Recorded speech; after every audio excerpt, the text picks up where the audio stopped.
Welcome to Manga Machinations! This is episode number 474, and we're doing a Morgana's manga makeup this week. I'm Dakazu, and with me is said Morgana. Oh, hi. Also Darfox. It is me, Darfox, the happiest boy in the world. Yes, this week's episode is kind of Darfox themed. Yeah, it's less Morgana makeup, and it's more like Morgana just humor Darfox. Yep. Well, let's see. Seamus is still out. He'll be out for the rest of November. And yes, it is just the three of us. We are recording live on YouTube. What's up? YouTube.com/MangaMacTV.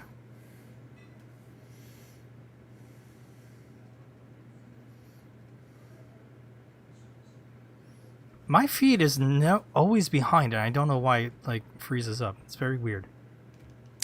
Yeah, I think that's kind of common. I think YouTube kind of caches a little bit. It doesn't like people being super live. It likes people being live 30 seconds behind or something. Yeah, I guess. But now Darfox is on cam. So if you want to see the Darfox cam, make sure to check out the YouTube feed. And there's always a, a VOD? Yes. Or recording that goes up after we're done with the live recording as well. Correct. And yeah, there's some exciting things gonna be happening. I've been told by Darfox, so. Oh, exciting things? Yes. But first, Darfox, you should throw up the coffee. Because at Manga Machinations, you can support us by buying us a coffee. We really appreciate people who want to buy us a coffee to help us buy our manga that we read on this podcast. I want to thank our contributors, Deluid, Vicky Dalton, Mia, Dr. Meltface, White, Poor Mexican 72, Philip, Liquidus002, and Extine. Many of them who are multiple donators. So thank you so much for helping out Manga Machinations. If you also want to help, head over to ko-fi.com/mangaback. Very generous people. We thank them very, very much. We do. Okay, it's been a while, but we have time to do an email this week. So I have an email here from our friend in Germany, Tyler. And his email is titled, Film into Manga Adaptations. Yes, I read that right. Tyler writes, read this sentence in whatever attitude if you know what I mean by that. Okay. Cryptic. This question is mostly for Darfox, but I guess other answer too. Okay then. That's a good attitude to choose, yeah. What Hong Kong films would make good manga adaptations? Like a one-on-one copy of the film, but in comic form. For me, I like to see a Kung Fu Hustle comic adaptation. Okay, thank you for your email, Tyler. This is pretty easy. Kung Fu Hustle is a great choice because that's essentially a gag manga in film form. Because it's just nonsensical. It's a Tex Avery cartoon. Yeah. I think a lot of the famous John Woo films are very manga ready. I'm thinking about Killer and Hard Boiled primarily. Those movies are very romantic. They're very much about these two people kind of on opposite sides. Sometimes it's like a cop and a robber, or not robber, but a cop and an assassin or a hitman from a gang. And shit happens, and they're kind of cast in a situation where they have to work together. And at first they really don't like each other, but then they find a kinship in themselves, and they by the end of it they kind of become brothers. And big bloody finales that may or may not end in tragedy.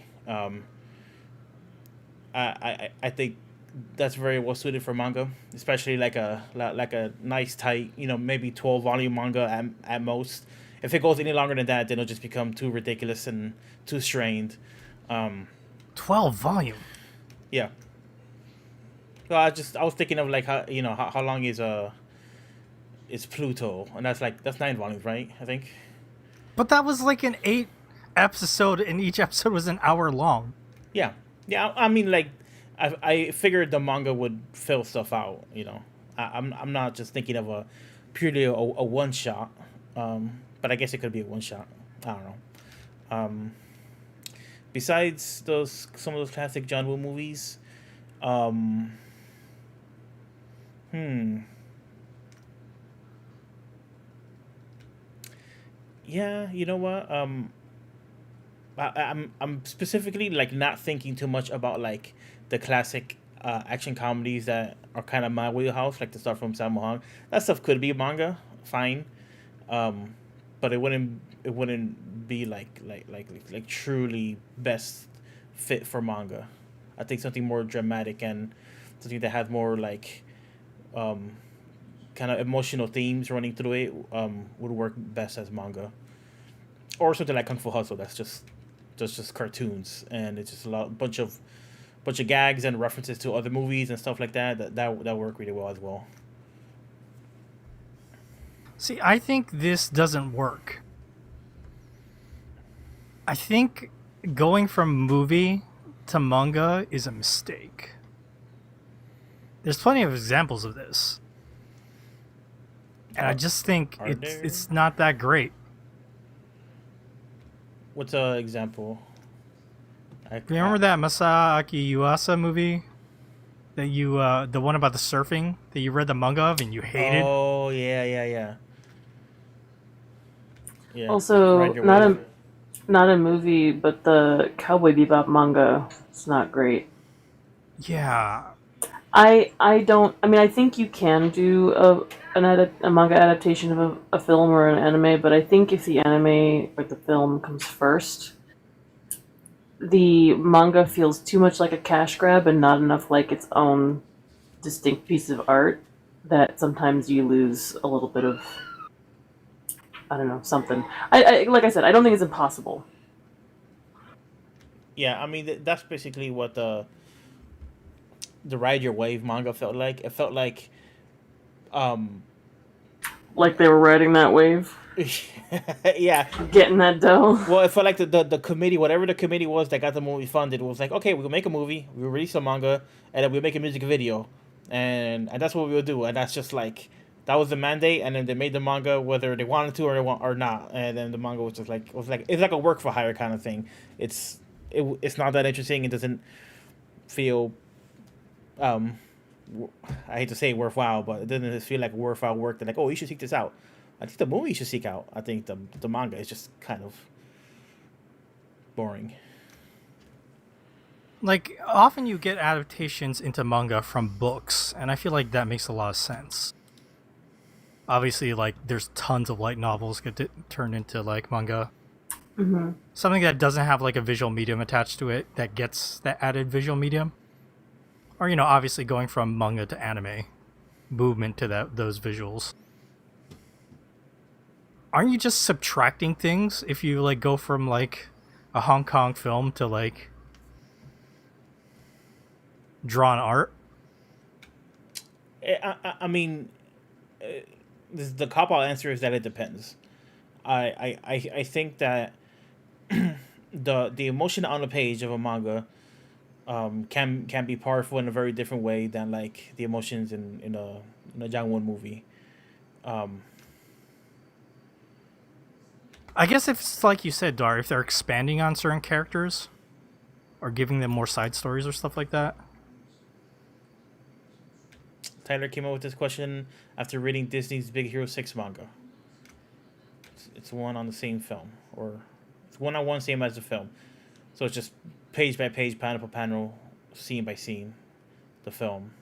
Yeah, I mean, that's to me that's less interesting honestly because I feel like the panels should have unique framing, and the artists working on it should have their own take on the material. Yeah. Otherwise, it's like Morgana said, a cash grab. A Better Tomorrow, another John Woo film. That movie is the most like drama rama movie ever. It's like T Lung and Chow Yun Fat are like two hitmen for the mob, and T Lung has a brother which is played by damn, I'm forgetting his name. I'm gonna go to hell. Ah, God. How could I? Jeez, Darfox. Leslie Chung. Leslie Chung. He's played by Leslie Chung. So, T Lung gets set up. He goes to jail. So Chow Yun Fat has to go on these hits on his own. He's going on hits on his own. So he gets injured in his leg. He fucked his leg up. He can't be a hitman anymore. So he's down on his luck. He's like really poor.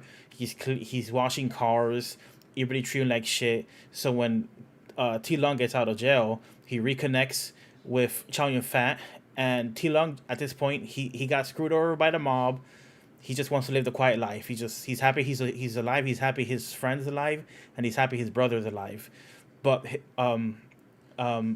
his friend Chow Yun Fat wants to get back in it, and he wants to be in a big shot caller. His brother wants to take him down because his brother found out that he's the mob, and he thinks that because of him his dad died. So his brother's on a revenge trip against T Lung, and T Lung is trying to calm down Chow Yun Fat, who's got these big ideas and big ambitions, a lot of bitterness. So he wants to get back into the mob and get back at the people who got at them. And then T Lung is just in the middle. He's trying to control all of these torrential forces pulling in different directions, and he doesn't want to betray his brother or his friend or his sworn brother. And then at the end of the movie, oh shit breaks loose. Everybody's fucking shooting and dying. And then you see T Lung, what he has to do, and you know what a good guy he is, and how hard he works to keep his family together, his found family and his real family. See, that I saw this movie with you, but it just makes me want to watch the movie again. Makes me want to watch the music video of it. Oh, jeez. I'll have to post that link in our Discord. So I used to watch a certain music video. I can't find that video anymore. For some reason, it got taken down. I don't know if it was like a copyright claim, but there's other music videos of it. But I guess they're like fan made and they're kind of like crappy looking. But yeah. Well, all right then. I think that answers the email that Tyler sent. Thank you again for the email, Tyler. You can send emails over to mangamachinations@gmail.com. All right, let's move along to some what you been reading. Morgana, have you been reading anything this week?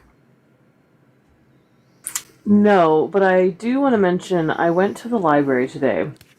I went to a different library. So our library card works for several libraries kind of in the area. Reciprocal counties. Yeah. It's like one consortium.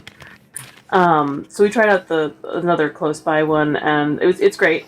And their manga section was okay. They had like a teenage manga section, and then they had adult graphic novels that had some manga in it. Not a huge ton of either thing.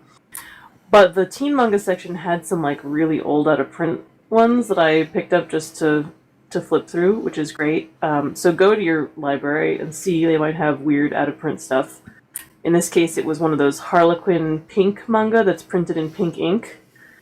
And then Swan, which was published by CMX ages ago. It's a shoujo manga. They had a single volume of it. I picked it up not even like looking closely, assuming it was the first volume. It's actually volume 8. So I'm going to flip through it and not know what the hell's going on, but I just really wanted to take a look at it.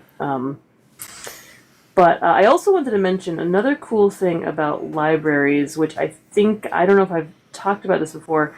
Some libraries lend out video games. We borrowed Paper Mario Origami something or other. To get my daughter to try to play some video games because she's been kind of interested in Mario lately. You went with the RPG? Well, it was the one that was there, and my husband was like, "Yeah, let's just try this." She's been thinking about Mario. Because the only other Mario game we have for the Switch is Mario Party, which is definitely too difficult for her. So I feel like classic Mario would probably be better, but. An RPG might be a secret good choice in the sense that there's so much reading. Yeah, we've had to. That was the thing. We were like, "Oh my god, shut up! Let's just play the game." Yeah. What do you think RPGs are? I know, I know. But the other thing that this library has, and if you have a library in your area, you should check out and see what they have. It is a library of things where you can borrow stuff, equipment. Like this library has a metal detector you can borrow. What? Yeah, some libraries have instruments. This one in the children's section Wait, had a bunch of what instruments do they have at the library? anything A you want. So a yeah, saxophone. at the in the kids section you could borrow a kid's ukulele. So the way it happens, they have like a list, like a binder with everything in it, and if there's something you're interested in, you go up to the library and they have it stored somewhere. It's not like they just have it laying around.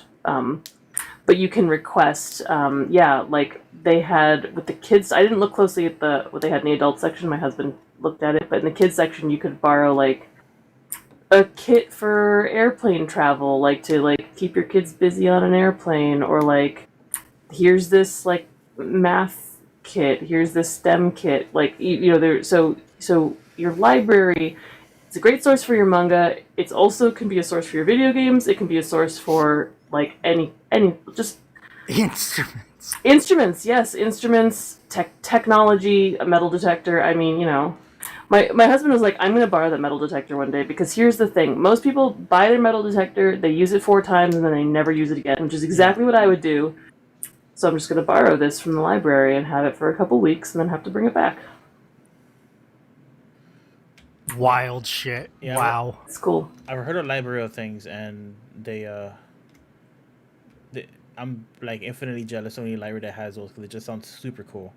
It is cool. It's a great, and you know, our very local library, the library that's actually in our city, does not have a library of things. But again, our card works at this other library as well, so we also can do things like that. I know some places you could borrow like game systems. Yeah, so libraries. I was thinking about this recently. I read a really good article about the Boston Public Library, and I was thinking about how libraries are they kind of exemplify the best things about humankind. Like, here are resources, and they are free, and they are for everyone, and we can help you do anything, and it's not going to cost you anything. We can help you find a job, we can help you learn a language, we can help you, learn how to use your new technology, and it's just a service that is provided and paid for by the government, paid for through taxes. But I think it's like, I don't know. Libraries are like proof that humans maybe aren't such a disaster, except that libraries are underfunded, so that's a whole other conversation. Underfunded and don't let And people under fire. don't let people realize that there's like socialism because then they freak out. Yep, they're amazing. It's like the best example of socialism working well. But yeah, this article was really interesting. It was in Boston Magazine, and it was the author posed the question to the guy who runs the library of if libraries didn't already exist, could we make them happen today? And it was such a like complicated question to answer because we're so profit driven and so invested in capitalism and individualism that it's like it doesn't seem like it would be possible. But luckily we don't have to answer that question because libraries exist. So go use your library. It's good. Yeah, go check out a book on like filmmaking or drawing comics. There's like tons of like Hong Kong film. Yeah, there's unfortunately very few of those, but they are out there. There's I think it's who's the guy who drew the spirit? God, he's like the most famous Eisner. comic guy. Yes. Will Eisner. Yeah. There's a Will Eisner book in my library that's like how to draw comics, written by Will Eisner, and has his panels and his setups, and you can go check that out and just kind of like read Will Eisner talk about drawing comics. Like there's all your interests are out there. They're on the shelves. This library also I noticed because I was looking at the crochet books, like the old lady I am. And right next to all the crafting books, they had this big poster. This library was partnered with Creative Bug, which is like it's like Joanne Fabric Stores is like owns this now, but it's this resource. Normally, you would pay a subscription and you'd get access to all these kind of crafting classes, but you can do it through the library. You can access classes through the library, and I'm sure it's not just crafting classes. There are other things, other resources like that you can access through your library. So it takes a little bit of research and a little bit of digging. But use your library. There's so many things you can do. It's not just books. It goes way beyond that. And don't feel ever like, well, I wouldn't know where to start looking, and I don't wanna seem stupid or something like that. Like, all kinds of people show up at a library. Like, people who know what they want and they're going to study. Parents who just want to keep their kids busy. Homeless people who literally just want air conditioning for a little while because they feel like they're about to die. Like nobody cares. Like, if the library really is just like the center of like our civilization, kind of like everybody shows up. Like, literally any kind of person Yeah. shows up. By everybody, for everybody. I believe the Boston Public Library's motto is "free for all," and emphasis on all. Um, so yeah, it's a good thing. Here's my like, I don't know, bi-monthly tirade about how you should use your library and how libraries are great. Hell yeah. Is there a limitation to getting a library card? Usually you gotta be a resident of that county. Some counties might not care. Like, some libraries, I don't know, because some libraries are fineless. They don't charge fines for books and stuff. Ours are Uh, finalists. Yeah. yeah. But it's usually like, hey, do you live in this area? I think it's like I think it's supposed to be like a tax thing. Like, do you pay the Yeah. taxes that funnel into our funding? Then yes, you have free access to this. But if you're from out of town, it's like, this isn't for you exactly. Go find your own library. But they usually have ways for you to like get like an out of town card. Either it's limited or you gotta pay for it. I'm not sure. I'm sure it's all reasonable. Yeah, and some libraries, I don't know, some really large libraries, like the Boston Public Library, for example, if you are a resident of the state of Massachusetts, you can have a Boston Public Library card, even if you're not in Boston. So I have a Boston Public Library e-card, even though I do not live in Boston. So, Yeah, there are. I mean, it varies a lot, but they're very accommodating. Like, you just gotta go figure it out, or call them and ask them, and they'll break it down for you. They get that question all the time, I'm sure. Delude is in our chat and says it depends from state to state. Yeah, yeah, definitely. And, county to county and city to city. Like I said, they're all different, but if you can find a local library, use your local library. Find where you can use online resources. Those are great. I've been saying I borrow ebooks all the time, audiobooks. So you know what's not to add negativity to the positivity talk, but you know what's like. I'm sure you know this, Morgana, because you borrow ebooks. But it is weird how there is, like, ebooks are commodified. There is a certain number of checkouts or certain number of yes, copies they could borrow out. Because yes, I guess it's a licensing thing. The publishers doesn't want it actually, like, literally free because they feel that would devalue their book.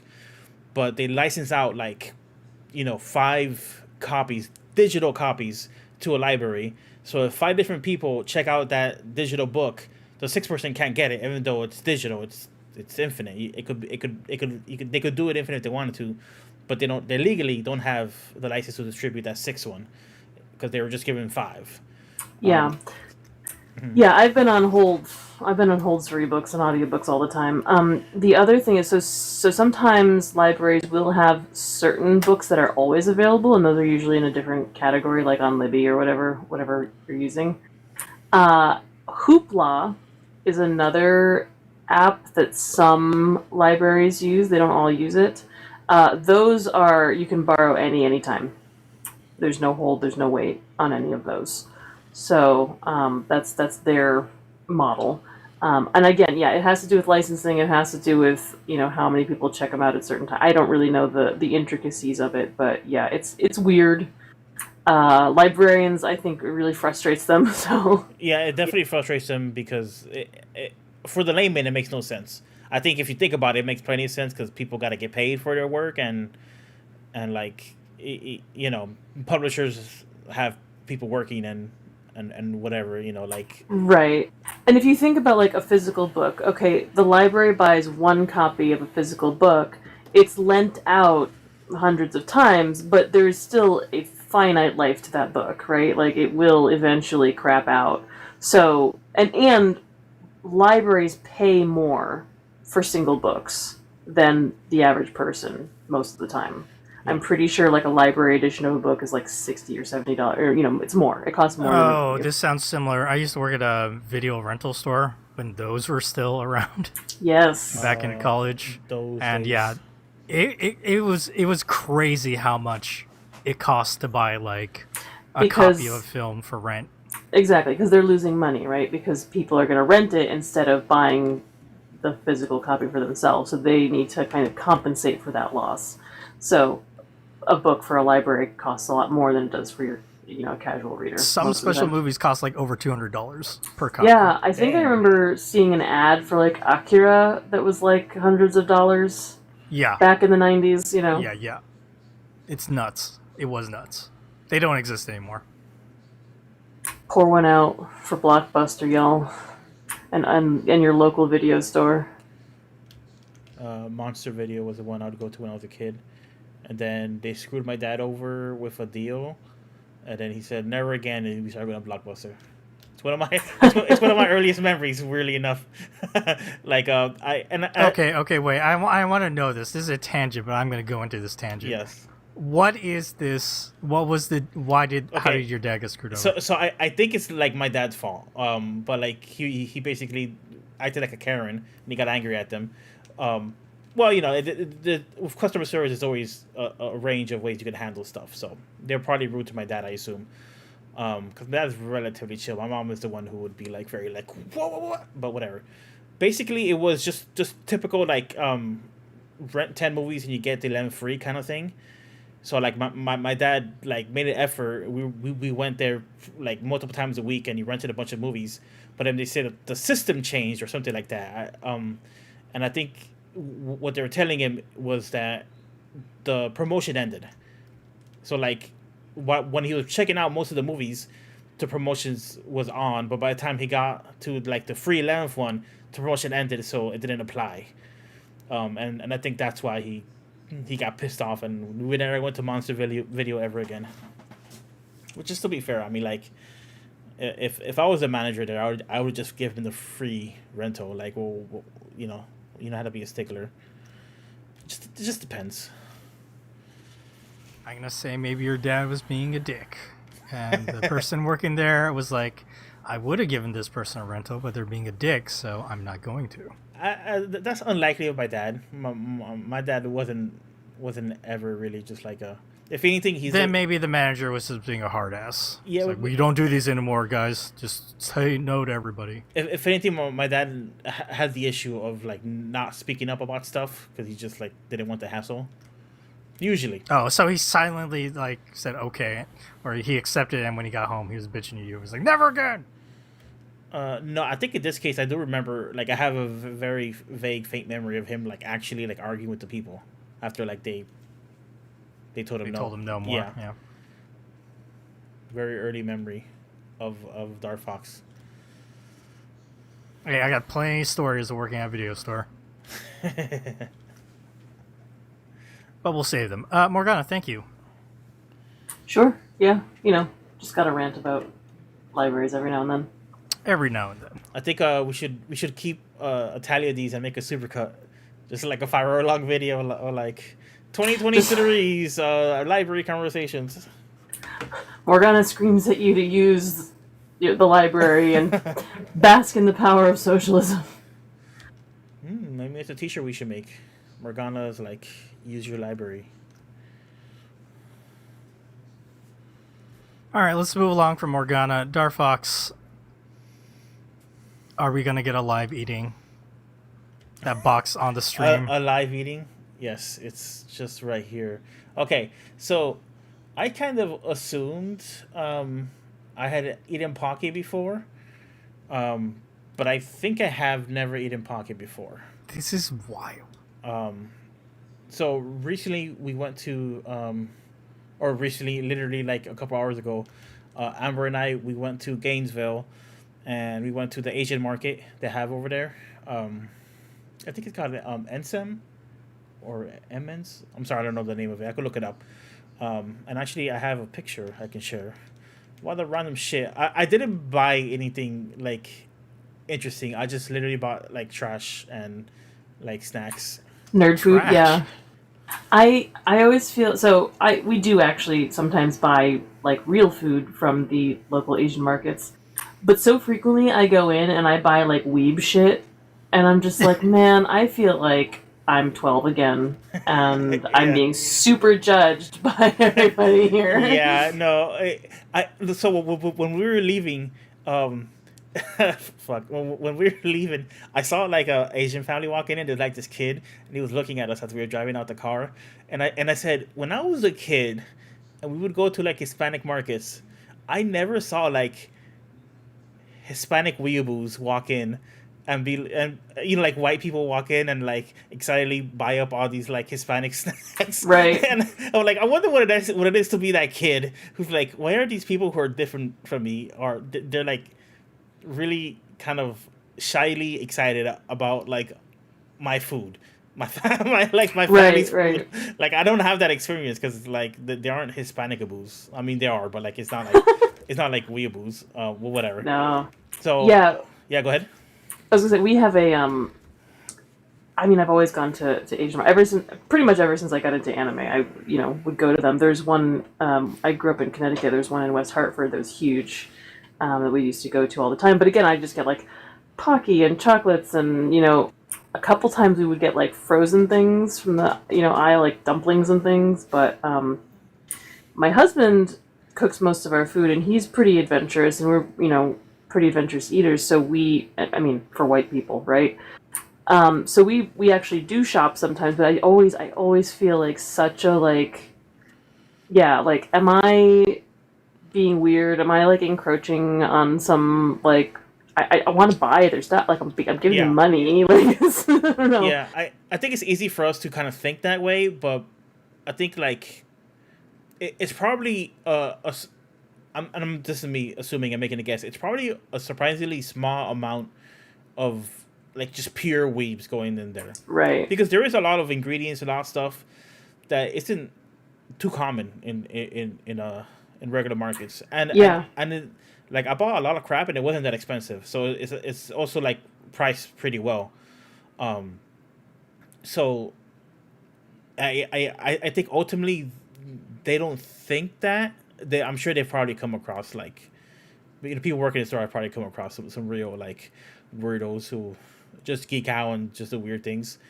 Didn't help that I had my camera with me because I was like, oh, maybe I could use it as vlog content. Bro. So I was occasionally like filming the shelves a little bit. So like that probably made me stand out more. I was wearing this shirt too, so I was wearing like a manga/anime shirt. You're wearing a kaiji shirt. Yeah, I was wearing my kaiji shirt. So I was I was like full blown comic book guy, like weeaboo comic book guy in this like best snack ever, and I was picking up. But yeah, okay. So on the stream, and I've had it on stream for a little bit. I have the stuff I bought. There's my kitty cat. I did not buy my kitty cat at the Asian market. So I think these are like Chinese Lays. And it's like, one is like chicken feet and lemon. I don't know what that's going to taste like. But I figured I could get my parents to try it and they might enjoy it. The other one is like braised beef and like a spicy flavor. So I'm interested in trying that. My parents like pineapple, so I bought these like pineapple cake things. They just, I don't know, these snacks. One was sugar-free, in case they complain about it being too sweet.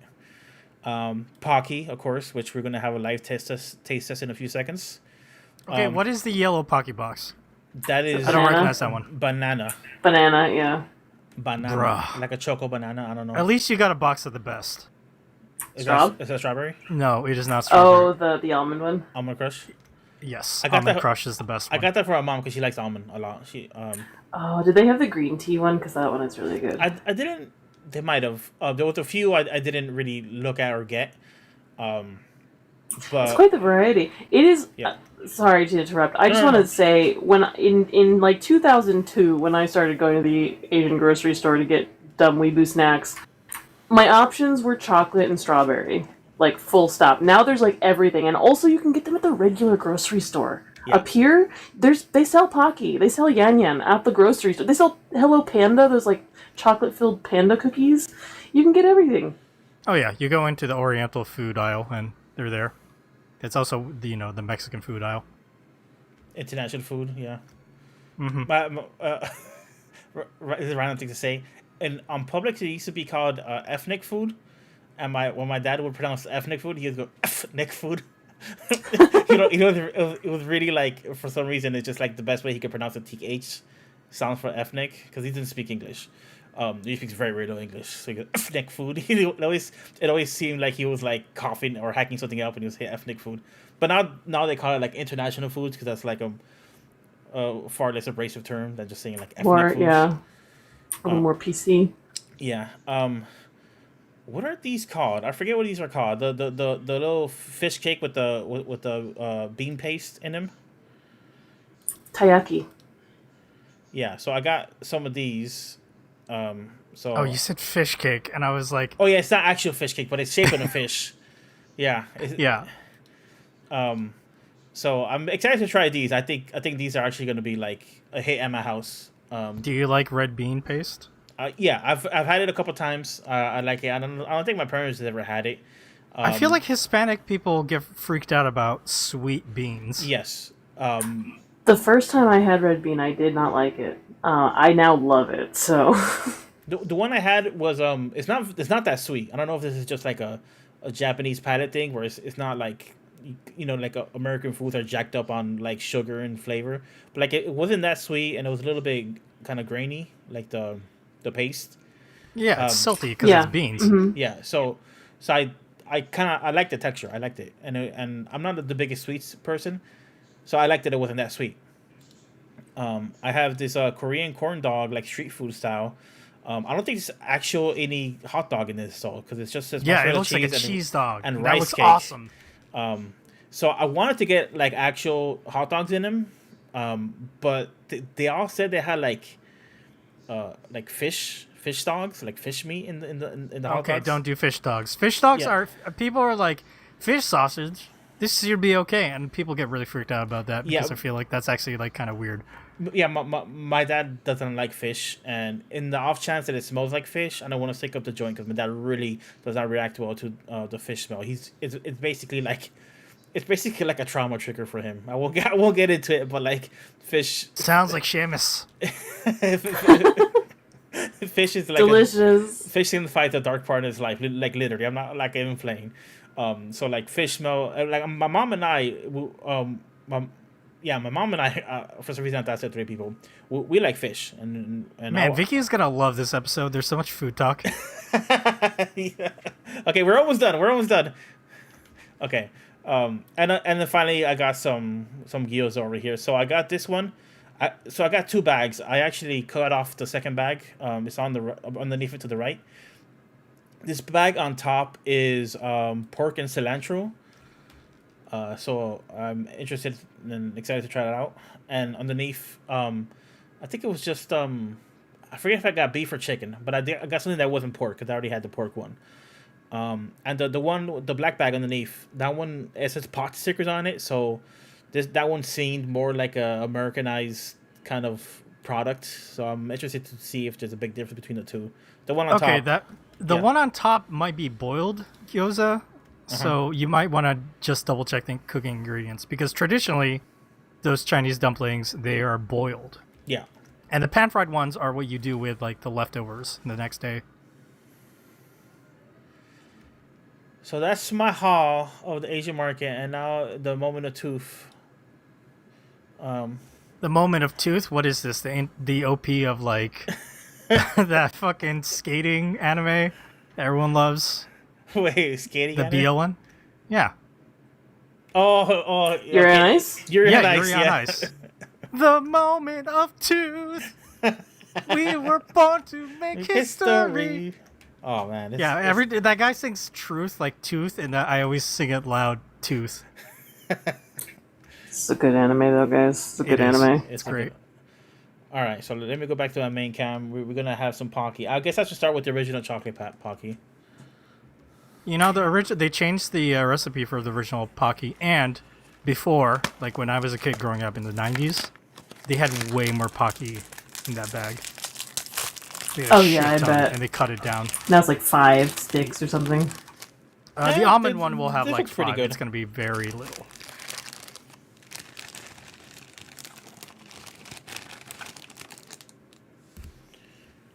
This looks like well, having not seen the original ones, this seems like a decent amount of Pocky in a box. But I guess it was packed to the brim. Yes, it used to be packed to the brim. Yeah. Okay.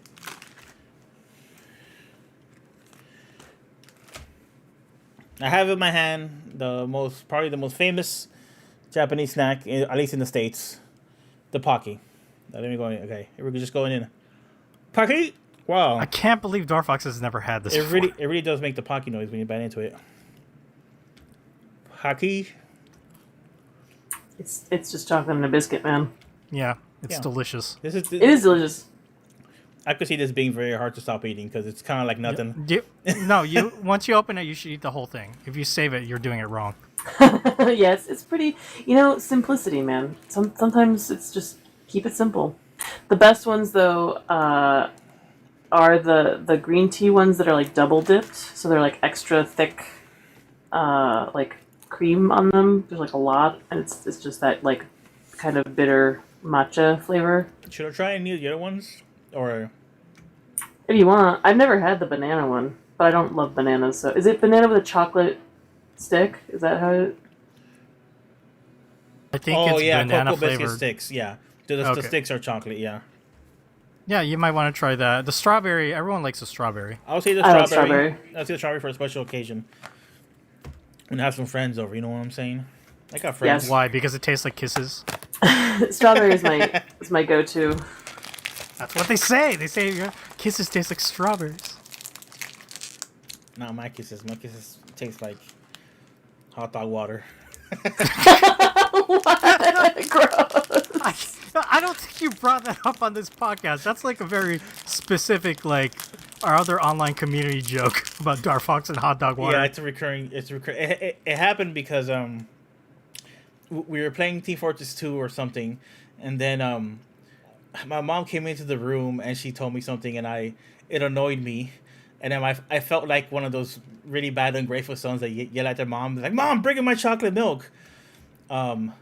So then I exaggerated and said, "Yeah, my mom was late bringing me my hot dog, so I threw the hot dog water at her." I think that was the origin of us talking about hot dog water. That was like That's over a decade ago. That's Yeah. like maybe 15 years ago, That was a if long not time longer. ago. Yeah. Oh, man. This package is kicking my ass, by the way. Hold on. I just don't understand how Darfox hasn't had Pocky up till now in his life. Yeah, I mean, All right, party foul. For some reason, these are put in coating side up instead of like. oh no. I gotta touch. You opened the wrong side of the bag? Maybe? No. This is the open side. You see right there. All right, You we'll see- take a bite. You see that? That's all coating. All right, I'm taking a bite. Exciting stuff for audio listeners. Go check out our YouTube. Yeah, it's almost done. Don't worry. You got troopers for hanging out for this. I think I like it. I like it. Remember when we did that whole episode where we ate shitty candy? Yep. Yeah, that was good. And I loved most of it. Yep. you and those circus peanuts, Morgana. God, I fucking love those circus peanuts. The styrofoam. They're really hard to find. They're so hard. Oh. Well, circuit peanuts were like they're hard when you chew into it, but then they just dissolve. Like the second they reach like some sort of equilibrium of like saliva in your mouth, they just disappear. I love it. It's like I like Peeps, like the Easter candy. Yes. But I like Again. to open the package and leave it open for like a couple days so that they're a little bit firm. So it's kind of a similar sensation. That's Wild actually, shit. that's awesome. Okay, that was a lot of fun. That was pretty tasty. I admit I won't be able to stop myself from snacking on these during the podcast. It's That's fine. fine. So if you're watching, maybe make a count. Tell me how much I eat. Take a shot every time he eats Funky. Because you will die. So you didn't buy any fancy drinks though. It looks like. No, I was thinking of getting like Pocari Sweat and like. I love Pocari. Have you had Pocari Sweat? No. Oh, I love Pocari Sweat. I would replace my blood with Pocari Sweat if I could. You'll get so much diarrhea, Morgana. I love it. I love it so much. It's so good. It's like Gatorade without flavor. It's amazing. But yeah, I'm the kind of person who anytime I go to the grocery store or Target or Asian food market, I buy a weird drink. I always want to try a new weird drink. This is like my thing. But yes, Pocari Sweat is so good. You either love it or hate it. I also want. Yeah, sorry. Go ahead. Oh, I was gonna say I went to Japan in high school and with friends, and one of my friends tried. You got out of a vending machine. He tried it, and he's like, "Ooh, it tastes like actual sweat." And I was like, "No, it doesn't. Give it to me. I will finish it. It's so good." Yeah, I also want to get one of those any drink in one of those bottles where you gotta break the ball bearing to like Lamine. open it. Lamine, yeah. Yeah, and I saw one, but I didn't pick it up because I was like, I didn't know what this actually is, so like I skipped on it because I still had like a Oh bunch of man, shit. that would have been amazing to watch on stream. Yeah. Darbuck's trying to drink that and be like, it's not coming out. The thing about Ramune that gets I love it's very novel and very fun. The soda is so sweet. Oh yeah. I think I'm just like an old lady now. I'm like, oh, things can actually be too sweet. So if you don't like sweets very much, Dar, that might be a bit much for you. I'll still try it. Yeah, oh yeah, definitely, but just fair warning. All right, that was my Asian market adventure. I hope you enjoyed the random stuff we talked about. At least Morgana mentioned a book. Oh man. This is a book of a kind, a book of the mouth. The Well- book of the mouth. Well, at least Star Fox did something that was related to manga, even if only tangentially. Everybody knows Pocky because they've read a manga or watched an anime. It's I mean, fine. except it's fine. for Japanese people who actually just eat it because it's part of their culture. I read something this week, so I can talk about it. Hell yeah. I read Tower Dungeon. It is a manga by Tsutomu Nihei. Mr. Blam. Mr. Opposims. Mr. Knights of Sidonia. It's his new manga that's running in monthly serious magazine shonen series. It just started. It is Dark Souls the manga.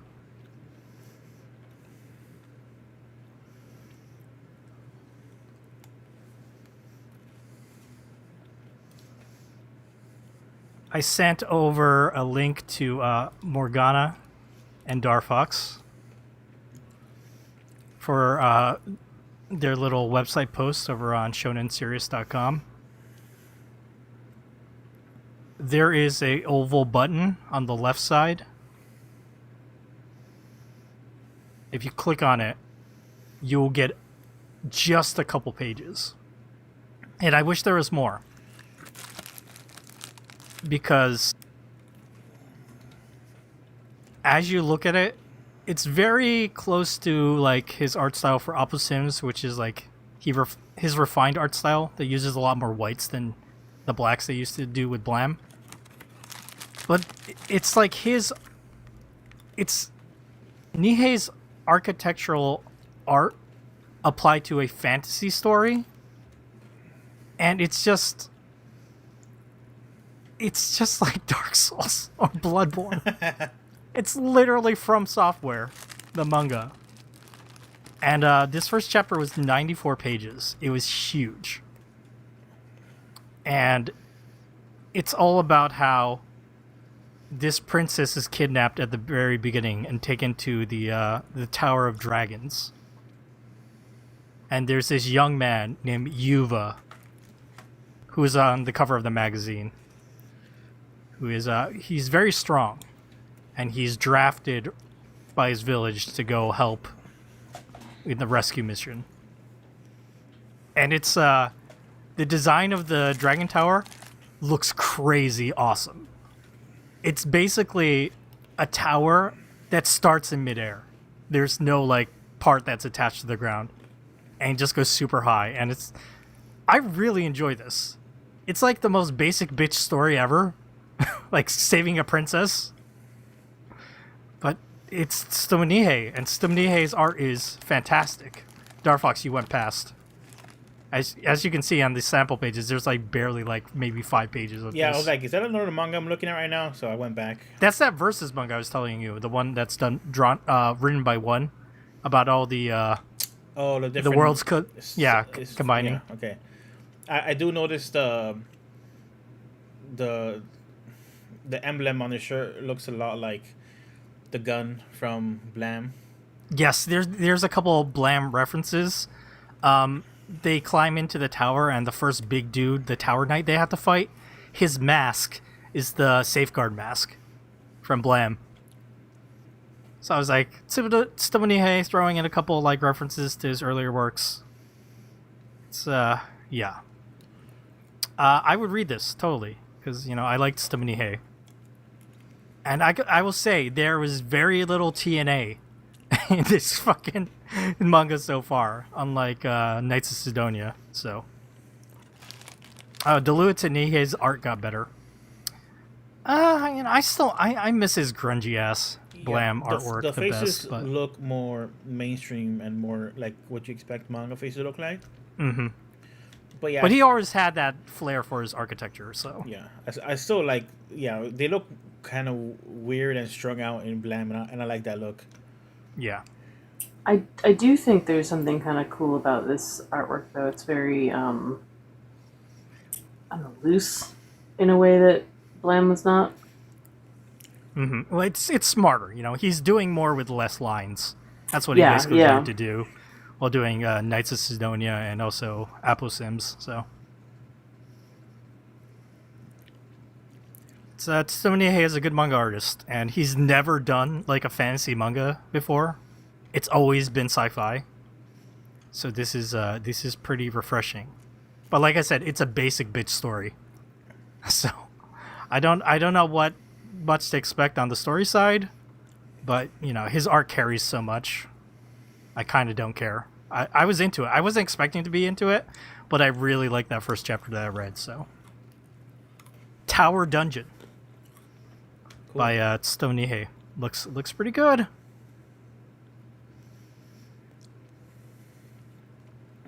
All right, and yeah, that's it. That's all I read this week. I was kind of busy doing other stuff. Mostly playing video games. I played a lot of Like a Dragon Ishin. Nice. That's the old one I saw you playing, right? Yeah, it's like it's not the one that just came out on Game Pass. It's the one before that. I feel weird about playing those Yakuza games. I've talked about this before. The contemporary ones are kind of like strange to me because there's a lot of like actual Yakuza shit going down in Hawaii that leaves a weird taste in my mouth. But Ishin is about the Bakumatsu period of Japan, so it's historical. I can deal with historical fiction. But yeah, that will end our what you've been reading. Man, I want to do this short, but as usual, we talk too much. It was my fault, though. The Asian market thing was kind of nuts. We did talk a lot about libraries. Okay, it was Morgana's fault. Sorry. I'm sorry. I'm a book nerd. It's all good. It's all great content. And a dirty, rotten socialist. I just feel bad for I feel bad for Morgana because she's staying up to do this podcast. Whatever. You know what? Actually, I am off all week. Hell next yeah! week. Nice. So yeah, I saved up a bunch of my vacation time because I didn't know if I need to use some for maternity leave. And I didn't need to use it for maternity leave, which is great, except that means I have a fuck ton of vacation time that I need to get rid of, so I'm off all week. So I'll sleep eventually. It's fine. Well, let's move right along. Before we get to our main segment, let's talk about next week. So this week was Morgana's Manga Makeup, but next week it's Morgana's Revenge. We're doing a Shoujo Showdown. It's essentially a triple dip where Morgana has picked 3 shoujo manga for us to read. So Morgana has picked Kimi ni Todoke, From Me to You. We also have Ceres, Celestial Legend. Is it Ceres? Celes? Ceres, yeah. Ceres. And then we have Deborah is My Rival. So the first 2 are available on the Viz subscription. This is not the... Yeah. Are you... I'm fucking watch. I'm trying to do this in Dark Fox's Wolverining Pocky Sticks. Have you eaten Pocky until you've put it between your fingers like Wolverine? I mean, truly. Oh, I see. This is a request from Deluid. Thanks, Deluid, in chat. Oh Anyway. no! That Berserker barrage too hard and it broke off and fell. That's what happens. I was saying Kimi ni Todoke and Ceres is they're available on the Viz subscription. So it's not on the Shonen Jump one. It's on the Viz one, if you want to read it. And then Deborah is My Rival is available on Azuki. So we'll be reading the first volume of those 3 shoujo manga for next week. It'll be very exciting. I'm looking forward to this. Because I don't know any of these. I actually get to read something I don't know. I have read 2 of the 3, and I read Ceres I was like a kid. I don't remember it at all. Kimi ni Todoke I read while I was working at Comicopia, and it's great. It's like a 32 volume series or something like that. And I read it all. So I'll be curious to see how you guys like it. It's very much a me kind of book, and when you read it, you'll know what I mean. But this Deborah one I have not read before, and it looks wild. Sounds slightly problematic. I am really looking forward to it. We'll find out next week, everybody. So stay tuned for a Shoujo Showdown next week. Okay, we're going to drop the stream and take a quick break. When we come back, it'll be Morgana's Manga Makeup. Stay tuned. Okay, we're back for our main segment. Morgana's Manga Makeup. Essentially a triple dip, but we're looking at 3 manga that we've covered on this podcast that Morgana has not talked about. For this one, it's heavily Dark Fox themed with Hajime no Ippo, Fighting Spirit. We also have Trigun. And we have Scum's Wish. So we read the first volume of each of these, and now we will talk about them. Because this is a Morgana's Manga Makeup, of course I'm going to let Morgana choose the order. What if I let Dark Fox choose the order? Oh, wow, his really? faves. Yeah. Dark Fox, which one do you want to talk about first? Which one do you want to hear my opinion about first? Oh, okay. Let's do Trigun, because Trigun is just like, I feel like Trigun is the knownest quantity of these. Yeah, and I've watched it. I've watched the anime, so I have a basis of comparison for that one. Yeah. Let's do Trigun. Trigun's fun. All right, we're going to talk about Trigun, a manga by Yasuhiro Naito. So I believe this manga started in 1995, 96, around that time. Originally ran in Tokuma Shoten's Shonen Captain magazine. That magazine went under and moved over to Young King Hour magazine from Shonen Gahosha. And then it changed over to the title Trigun Maximum. There are 3 volumes of the original Trigun and 14 volumes of Trigun Maximum. These are put out by Dark Horse. Let's see. We do have some. Wait, is there no localizing credits on this? Hold on. It's ancient, so probably not. Probably Like, not all that's many. here is publishers, editors. It's like, I English don't- English language version produced by Dark Horse Comics and Digital Manga Publishing. Blech. Yeah.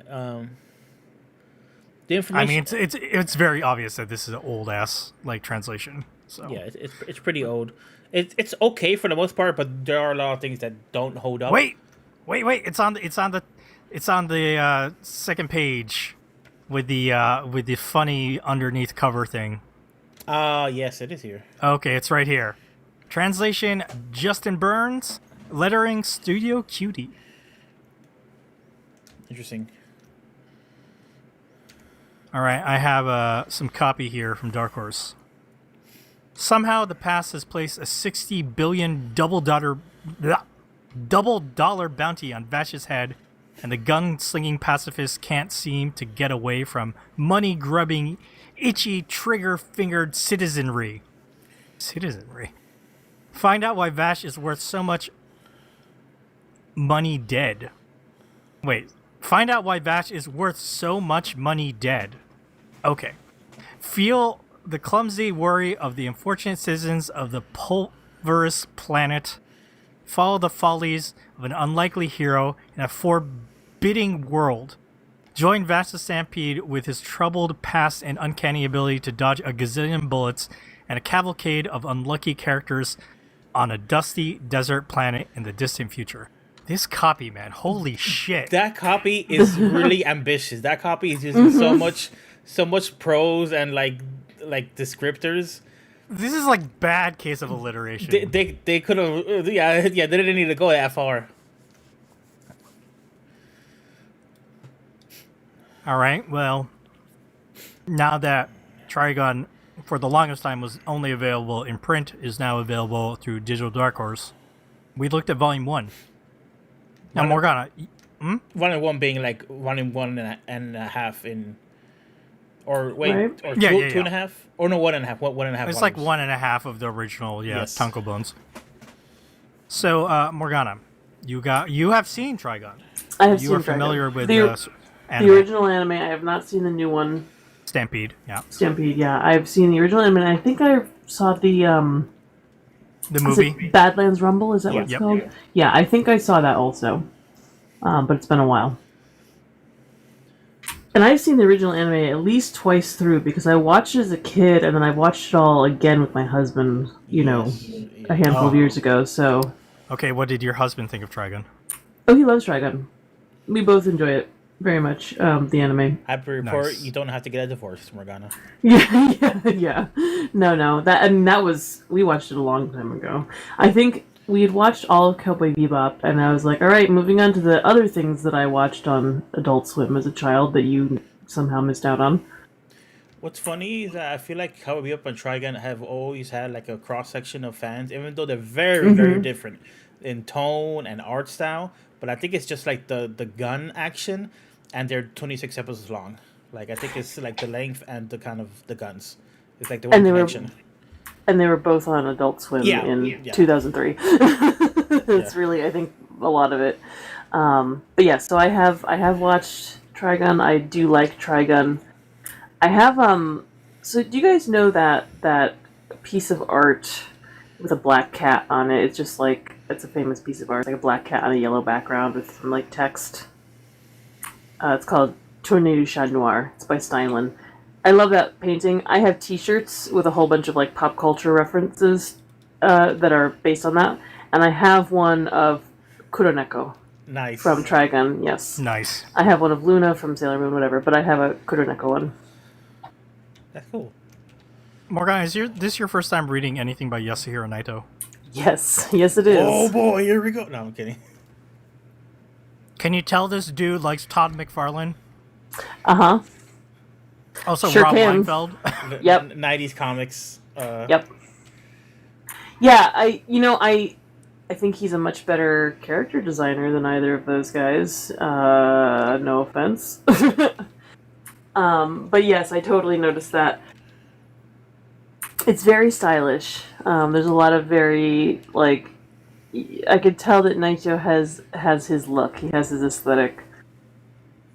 And for the most part, I enjoyed it. I will say there's one like sticking point for me with this manga, and it's that the action is so fucking confusing. Yes! I don't know what the hell is going on. This man can't fucking panel like perspective for shit. Okay, No. Listen, Morgana, I just gotta read it 5 more times, and then I think kind of clicks. Like, oh, this guy Yeah. was jumping to the left, and this guy was dodging underneath. It's all on the page. You just have to find it, you know. It's on the page. You just have to make it up in your brain. Yeah, the Matrix, like your brain matrices like the images. It's like looking at a cloud. You know, you look at that cloud, you see a pic, like the form of a baby or a gator. Eventually, you look at these pages and you see the action scene show up. You know. It just kind of all coalesce. This kind of covered the. It was very similar to the anime, from what I remember of the anime. Like I remember these stories. Yeah. I remember these episodes, so I was a little surprised by that. I kind of expected it to be a little bit different, but it was kind of like blow for blow, very similar. It becomes different during Maximum. Maximum is basically when, because the anime started production during the manga, and they kind of hashed out the story where it was going to go. Yes, Zero Naito was involved with that. Like they came up with like the big bullet points of the story, and then the anime studio ran with it, and they did it. And then when when Naito kind of got up to like certain parts of the story, he had the privilege of like hindsight of already seeing the story, and kind of he was able to remix it. And by the time you're like, you know, a few volumes, like 3 or 4 volumes deep into Maximum, it's very different. It becomes a very, very different story. But like that's later on. Right now, everything is like pretty similar. Okay. I also was reminded that Millie is best girl and also a himbo. Yes. Millie is a himbo. Yep. Bimbo has a pejorative kind of thing, and she's not sexy, but she's got that like big dumb, like she's amazing. Yes. She's like Noi, you know, Exactly. Dorohedoro. Right Like, out of Dorohedoro, yeah. yeah, like exactly the same. I love Millie. She's pretty much always been my favorite. I have the page where they introduce the girls up on screen right now. Rereading this, I'm reminded how unique these characters are. I don't know if you two agree with me, but I really feel like girls in manga don't get to be the comic relief without being the butt of the joke that often. These two are essentially the comic relief for a lot of this manga, mostly because they're career women who are so put upon, and they have this ridiculous job to do in this ridiculous like post-apocalypse.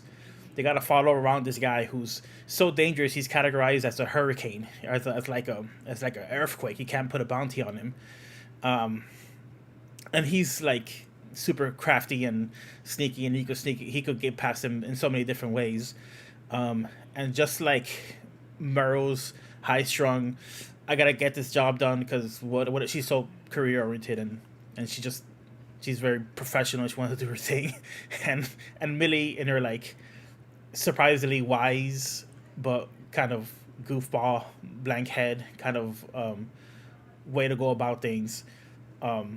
Those two just chasing after Vash. It's just a great dynamic that I feel like doesn't happen in this way in manga that much.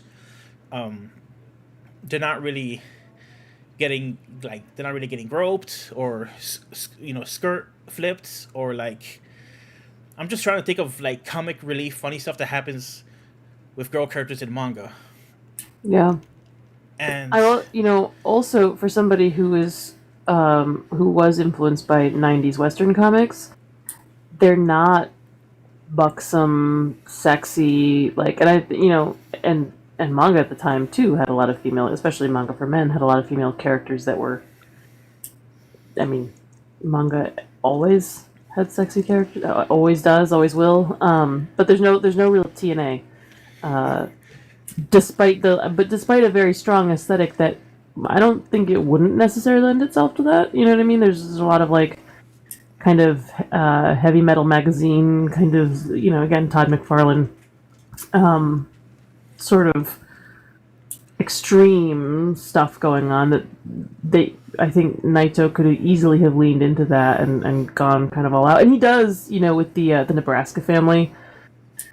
They're really extreme, and there is a little bit more, like, I don't know if you want to call it sex appeal, but more scantily clad female characters. So it's not like he doesn't do it ever, but these characters that show up in every story, they're characters. They're given that dignity, I guess. I don't want to make it sound like sexy characters aren't dignified, but there would be no point in them being sexy, I guess is what I'm trying to say. Like, there's no, it doesn't serve their character or the story. He is, in terms of like the landscape, looking at other manga and comics, he is surprisingly reserved and focused on just the characters and like, obviously I'm a big Trigun fan and it's imprinted in my memory, but like these characters kind of look like what their personality is. If like Millie had their tits hanging out or something like that, it that's not exactly what I'd envision her personality being like. These character designs, I feel, project their personality and what they are like and maybe what they're about. Mm-hmm. I can't believe how wrong both of you are. Oh? You need to go to like the beginning of this manga. Yeah.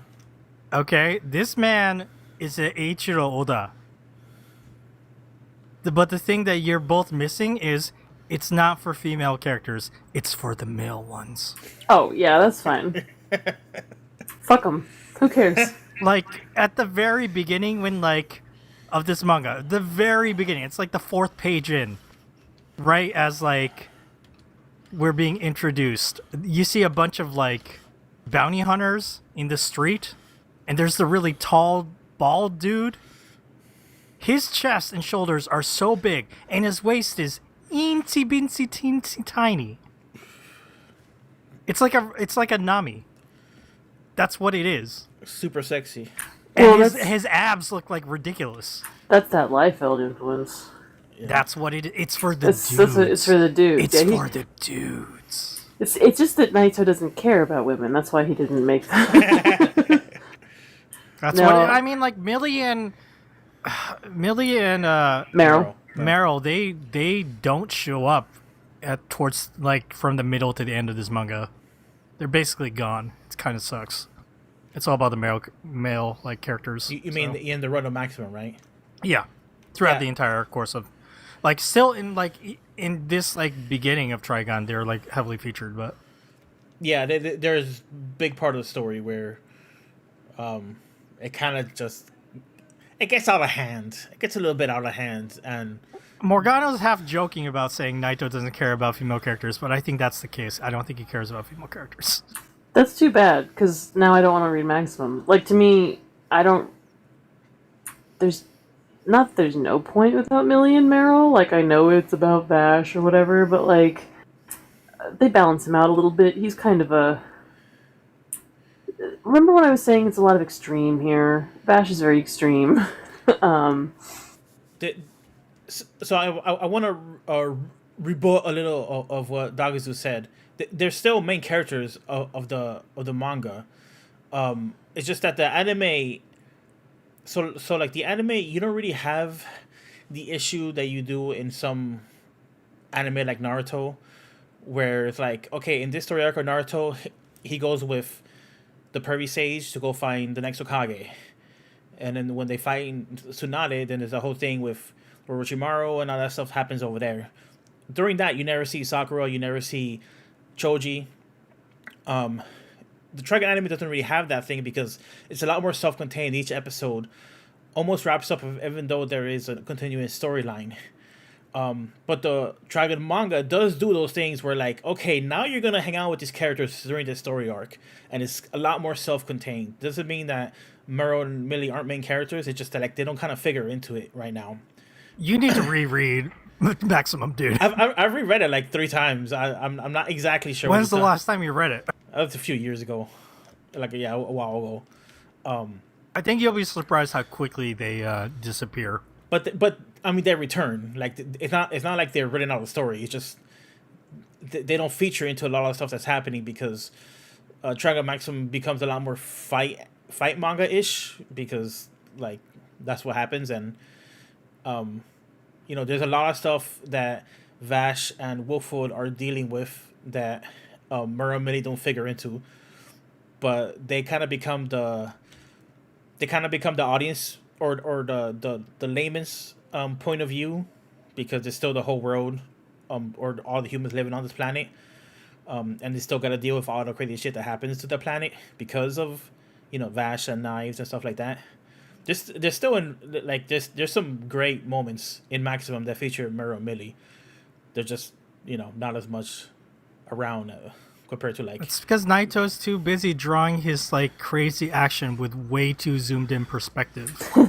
Like, I feel like Morgana, like, this is actually a case where, like, you can appreciate Naito for what he does, but it's not like to continue reading Trigun would be to just see him take such a deep dive into him drawing his gun action, which is confusing sometimes. It's not always confusing. Darfox, can you jump to page 87? This is like the showdown between Vash and the son of the Nebraska family. The huge guy with the arm that punches out, rocket punch. Are you asking 87 in 87 on the page in the reader, or what it says on the page? Because on the page, on the reader it says 78. Okay, that's what I need, boss. Okay, thank you. So Darfox will put this up on the screen, but, like, there's a showdown where Vash reaches for his gun, and, like, on the opposite panel is the son of the Nebraska family getting his, like, fist ready to punch. 79 is what you wanted? It says 87 on the page, right? Yes. Okay. Sure thing, boss. Right on it. All right. And then, I got it on the screen. Specifically on page 87, the top panel, Vash shoots. The middle panel is hella fucking confusing. He's shooting too. Come on, guys. Dar, your reader's fucked. Oh. Fucked how? That 87 should be on the left. This is something that happens sometimes with digital readers, where, like, the page orientation gets fucked up for some reason. I'm not sure how to fix it. I'm gonna bring this up when we talk about another manga on here for sure. Hold on. Because, like, it fucks up the page splits, like the 2-page spreads and how they're supposed to look. It's okay. You have it up on the page, so that's what matters. Are you sure? That middle panel. Yeah. That middle panel, Morgana. Please tell me what the fuck that is. I don't fucking know. I told you, I don't know what was going on. The only reason I knew what was going on is because I had seen the damn anime. Well, the answer was, it was a shot of the joint of the Nebraska family guy's son shooting his arm and, like, the explosion that happens there. Yeah. But it's way too zoomed in. Because they're both shooting at the same time. It's a quick draw.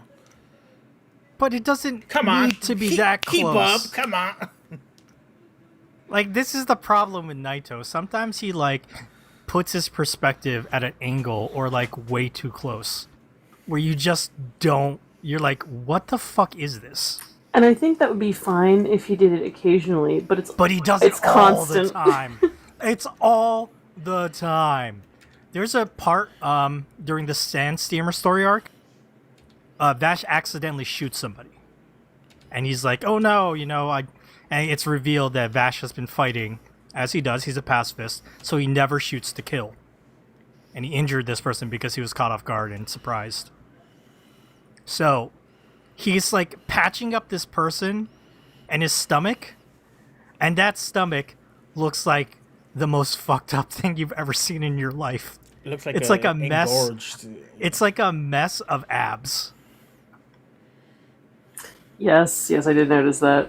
Yes, it's like, wait, that's not how the side of a stomach should look like. I couldn't tell, and to this day, I still can't tell if that's supposed to be like he's a mutant underneath the costume. Like, I couldn't tell if it's like, okay, underneath Right. these costumes, people are just like weird, like post-apocalypse mutants. The guy And some of- irradiated it. Some of his character designs are also like the human characters are just kind of extreme proportions. So I also was kind of like, is this intentional or is this like just weird art? It's Because- Rob Liefeld. Right. It's that Liefeld like body proportions. They're all fucked. Like The Liefeld 30 look. abs. I mean, listen, when the leader of the Bad Lad gang has the duel with Vash, and it turns out those giant things on his shoulders were actually like machine guns, that's pretty fucking cool. That looks really cool. Like, character design, like you mentioned, Morgana, that shit is awesome from Naito. It's very entertaining. It just, it's there's like good there, but you got to take the bad with the good. Another thing I think, I almost said Liefeld. No, the other thing I think Naito is really good at is mob scenes. When he has like a bunch of people, like this party scene where you have a bunch of people in the background, like he's really good at drawing in like little gags and storylines in the background that could very easily just like be glossed over and they didn't have to put that effort into. But like here you have this guy like flipping over and all this like fun stuff happening. He's really good with like filling out the page. It's almost like a kid filling out a page where like you got space here. Well, let me draw some more goofy people over here. It isn't just a bunch of silhouettes. Like he draws the cartoons. I want to talk for a second about like you said later on, it kind of gets more into Vash and Knives, and Millie and Meryl kind of take a back seat. And I've said in the past that, like, with Cowboy Bebop, for example, my favorite part of it is the stuff that is like not non-plot essential. Yeah. And the plot essential stuff is boring to me, and I feel the same way about Trigun. Maybe this is where people kind of draw the similarities too, is like most of Trigun is just fun bullshit, the anime I mean. And the then, first half, yeah. Yeah, the first, and then you have these episodes that kind of get into the story, and I don't care. Not because I don't care about Vash and like knowing his past, but like it's not fun. It's not enjoyable to me to like. Whereas when he's like working through things and also, running away from bounty heads and dealing with Millie and Meryl, that stuff is enjoyable to me. So I think that like my issue with Trigun is the same thing, same issue I have with Bebop, is it's really, really fun, good storytelling most of the time, and I don't give a shit about the plot, because it's just dudes being sad about shit that is just sad, you know? No, the Trigun Maximum manga is like how dark and fucked up can we make it so that Vash cracks, kind of. It's very grim dark, and it's still goofy and fun at times, but like it's very much like Vash has been alive for like a few hundred years, and most of it has been suffering. Like how can it be happy go lucky? It's almost like a examination of why is he this way, and there's multiple flashback arcs that kind of fill in some of his backstory and show him like kind of like why he's adapted this this philosophy of like everybody I come across is kin, and they deserve, it's my duty to help them, kind of thing. And don't forget, like later on, they introduced Wolfwood to juxtapose, with Vash. Yes, I love Wolfwood. Who is also like super sad boy in his backstory. I know, and don't get me wrong, I like myself a sad boy. It's good stuff, and I do love Wolfwood, but it's just like Yeah, that grimdark shit, I'm not about that. Even though, consequently, I do like Vash's whole pacifist deal. I do like that he doesn't even kill or, kill criminals. I think that's a really... I personally subscribe to a similar ideal, philosophy. Um, so I like that part of him, but I don't know if I care about the bullshit stuff. I don't care about his... I don't know. His man pain does not convince me. I need It's to a be lot of man convinced. pain in this story, man. Especially like towards the middle and the end. That's the problem. But I would defend it in the sense that like it there's very little Vash feeling sad about himself. It's more like Vash feeling desperate that he's falling short, that he can't actually save everybody, that he can't actually help everybody. And then like Doctor said, it's the interplay between him and Wolfwood, where Wolfwood's like, yeah, I mean, fuck him. Like, they couldn't save themselves. It's not your issue. Let's focus on this other thing. Whatever. It's less brooding. Than like, oh, my life sucks. It's more like, I can do all the stuff, but I still can't save everybody. I still can't stop this from happening. I consider it kind of different. I don't know, man. Towards the end of the story, it gets very extreme with how that goes. Yeah, it's great. One thing I want to mention about this digital edition that we read, very, very clean digital edition. Looks very good. There's a little Moira, which can't be helped, I think, because like this is an older title. So the scans kind of like reflect that. Translation is pretty good.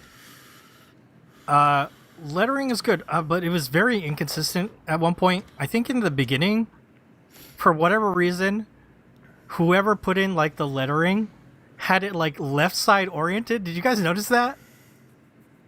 There are a couple there's a couple panels and pages where like the lettering is like, I think in the boxes. I'm looking at the middle and the boxes are like left side oriented, like normally like if you're writing in a blank document on like Google Docs or whatever. Instead of center oriented. Yeah. It's a little weird in that sense. But the biggest bummer is a lot of the sound effects are not translated at all. Kind of makes sense though, because it would be a fucking job to translate some of these sound effects. A lot of them it would be really redrawing. It seems like a mess because Naito is very dynamic with all the sound effects he puts in, even from the beginning. Like all the bang, bang, bang, bang, bang. There's like a million sound effects on the page, and they look very stylish and cool. So I'm glad they didn't choose to redraw them, but not translating them, you're missing a couple things. Yeah, I mean, I want to reiterate that Dark Horse is not solely a manga publisher. So some of the choices they make, I wonder if it just comes... I mean, from what I understand, they have like one dude doing all the manga, basically, like one guy in charge of it. Which is nuts because then this may be different now. This was years ago that I heard this. I hope so. They have like decent amount of manga. Yeah, they have a ton of manga, and I think manga's kind of what makes them a lot... I mean, Berserk, I can tell you this truthfully, Berserk is their bestseller. 100%. And even 100%. The deluxe editions sell really well, despite the fact that they are expensive. So, yeah. You gotta buy them and put them in Airbnbs, remember? Right, that's right.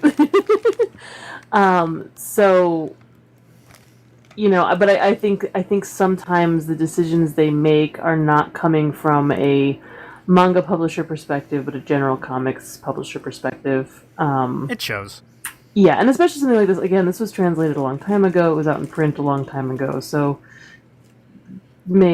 things may have changed since then. I mean, I know that now with like a Kurosaki Corpse Delivery Service, they don't translate the sound effects in the text. They just give you all the at the back of the book, which is bad. That's a bad way to do it.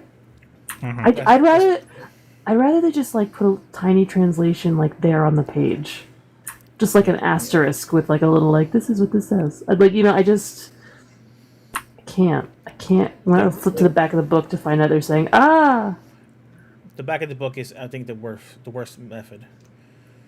Yeah, I agree.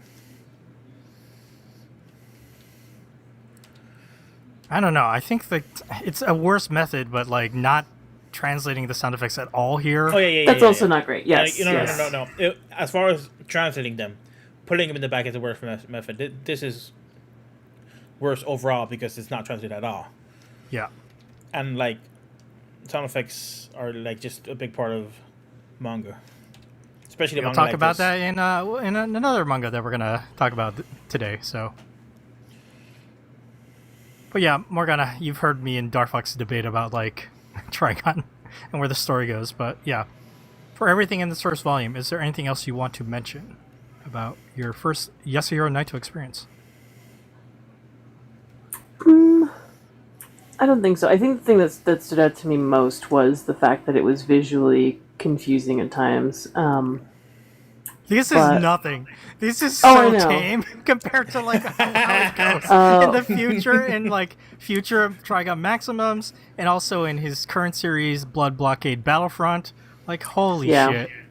I love the piece of art that Dar actually has on the screen right now of the three Yes. at this table. I was looking at that really closely when I was reading. I was like, this looks good, and I love like.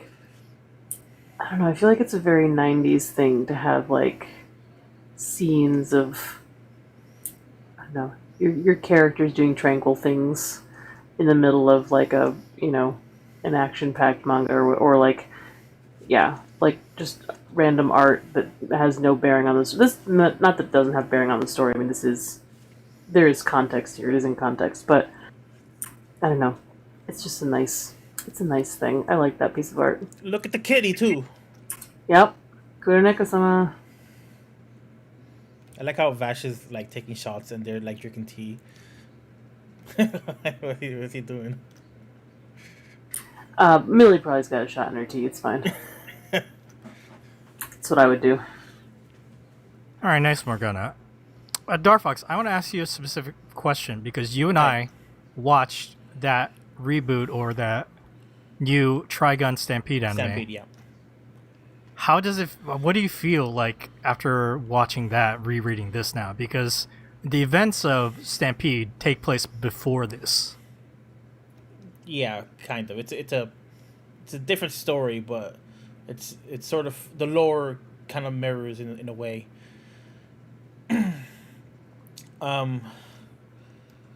So Morgana mentioned that she doesn't care too much about like the main plot. Unfortunately, Stampede is kind of all main plot. I think that's one of Stampede's main issues, is that they introduce the gung ho guns like really early on. Like first, second episode, and they're dealing with him like all the while. So I like Stampede, and I would actually recommend it to Morgana because she's a fan of the Dragon anime, but just with the caveat that it's like there's even less fun time adventures in Stampede. But yeah, like I don't know, it's like I don't know. In particular, what do you like? What do you want me to comment on with Stampede? Well, I just thought it was really interesting after watching the Stampede anime, and then like you read this manga, and it's like it starts with Third City, July, 11 hours after destruction. Yeah, which is like the entirety of like Stampede. It's about like what happened at July.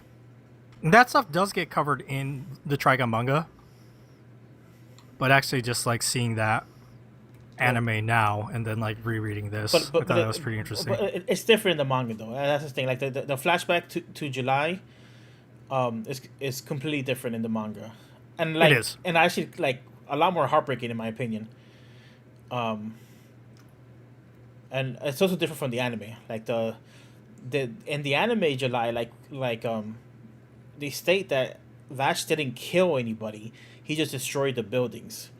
and people died off afterwards because they didn't have infrastructure and they didn't have food and stuff. So they turned on each other and it became like a post-apocalypse kind of hellscape. And that's how the people of July died, by starving and killing each other, which is kind of wild. But like, that's not what happens in the manga.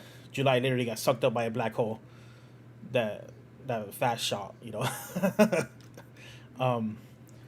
And in Stampede, it's like completely different. It's like this whole.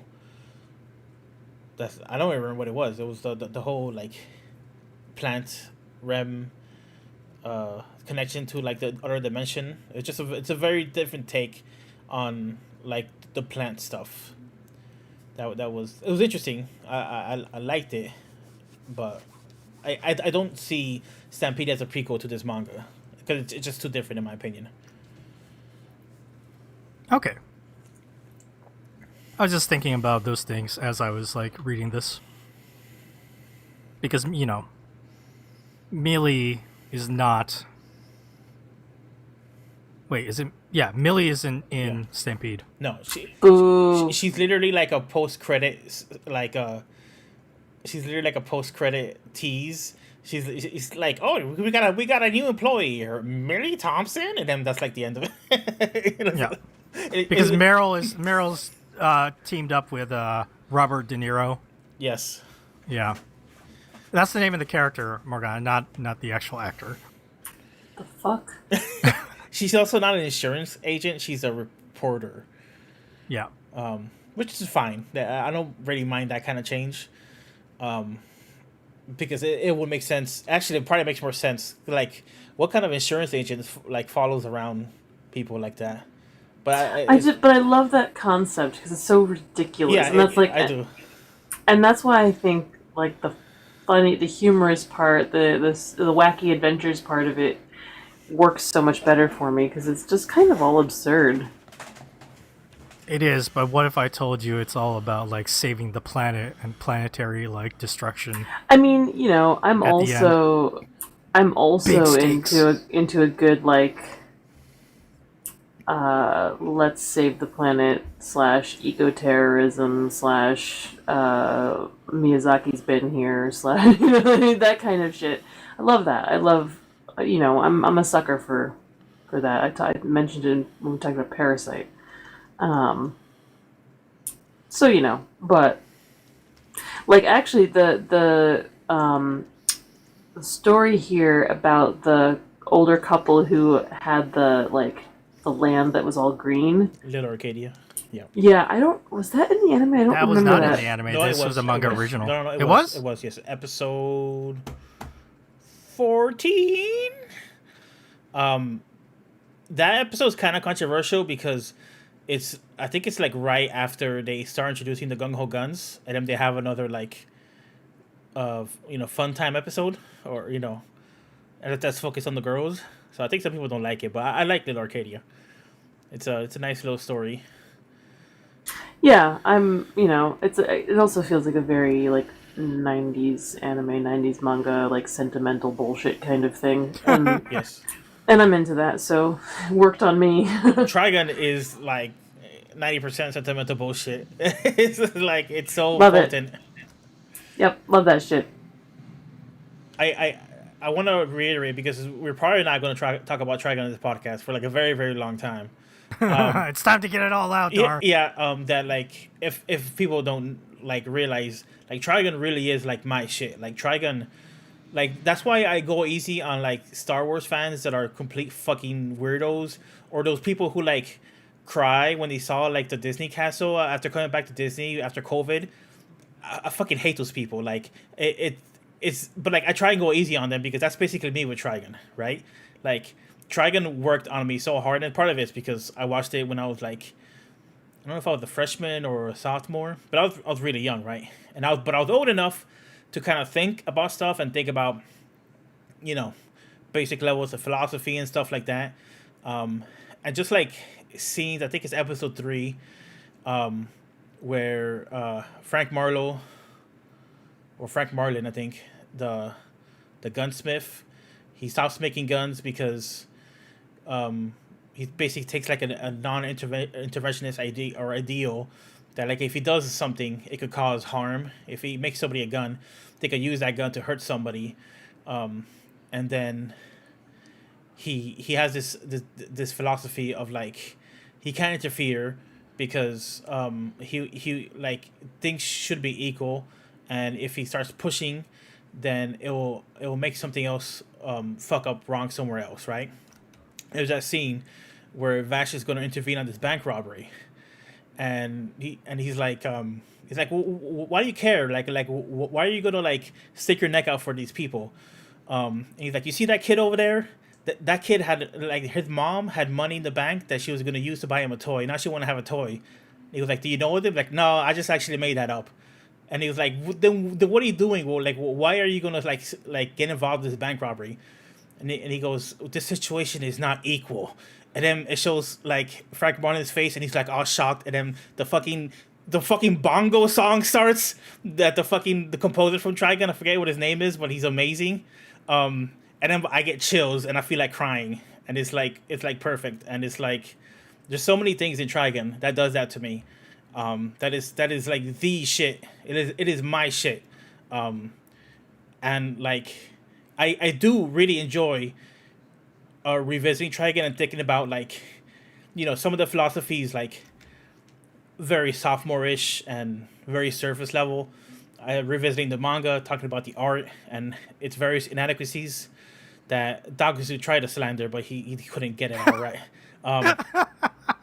I do enjoy talking about it and looking at it in critical lens and thinking about it in a non purely emotional way. But it is easy like that, like a snap. I can like transport myself to where I was when I was watching Trigun originally on TV on Adult Swim, and see those scenes that would like give me chills and be like, oh shit, this is, you know, this is art. This was my anime's art like phase, which obviously it is, but like, you know, the idea that you care that anything is considered art at all is, in my Teenage opinion, Darfox going off. yeah. Yeah. So like, you know, all the things with Kite having to redeem himself and stopping the sand steamer from like all those emotional beats, fucking Yasuhiro Naito the Hitman shooting directly at my heart through like through like multiple skyscrapers and buildings. The bullet goes perfect curves perfectly around the aperture of the sun, and then it goes boom, hits me right in the heart like perfect. And the manga works that way too. Like later on, some of the scenes in the manga that weren't in the anime, like they still got some of that magic. I think the anime people who did the anime did an amazing job, and a lot of it's them. But Yasuro Naito's has some of that too, and some of that is in the anime. I really really like some of the moments and some of the tragic moments and tender moments that are like in the manga later on. Dar, this is the cutest thing I've ever heard in my life. And I understand though, because I feel this way about Yu Hakusho. Yes. It's the same. It's the same. It hits you at a really pivotal point in your life. In my case, I was in middle school. And it just becomes part of it. It writes itself on your, like the, you know, on the inside of your brain somewhere. You just like can't get rid of it. I get it. I absolutely understand. And you know, and I have talked about the warts of Yu Hakusho. There's plenty, but I will still kill anybody if they try to tell me about them. So it's fine. You can have a wrong opinion. It's cool. I get it. And it's fun. It's fun talking to you about it too. And I did enjoy it. So don't worry. Oh, I'm not worried. Okay. But also, I really just want to watch the anime again and listen to that opening song with the fucking guitars. It's Suneo Imahori. That's the guy who made the music in Trigun. And his soundtrack is so unique and iconic. Yeah, and the designs, I mean, I mentioned it before, it's so stylish. It's a very stylish series. just the designs, the fashion. You know, I honestly think it's a little bit. I mean, there's the Liefeld, Todd McFarlane kind of aspect of it, like we mentioned, but I think like Vash's whole like multiple buckle situation he's got going on was a little bit ahead of its time. I think that a lot of like Japanese fashion and then subsequently like what happened in manga like aesthetic with aesthetics kind of, you know, I think Trigun predated it, but like also predicted it in a way. Definitely like some shoujo manga really kind of leaned into some of that mall gothy aesthetic that didn't exist yet. Vash is the original mall goth. Tetsuya Nomura, Final Fantasy fame character designer, just taking notes. Yeah, maybe. More belt buckles. More belt buckles. This was before he went full belt buckles. Mm-hmm. Belt like buckles. Kingdom Hearts. Belt buckles is to Naito what pouches are to Liefeld. Yes.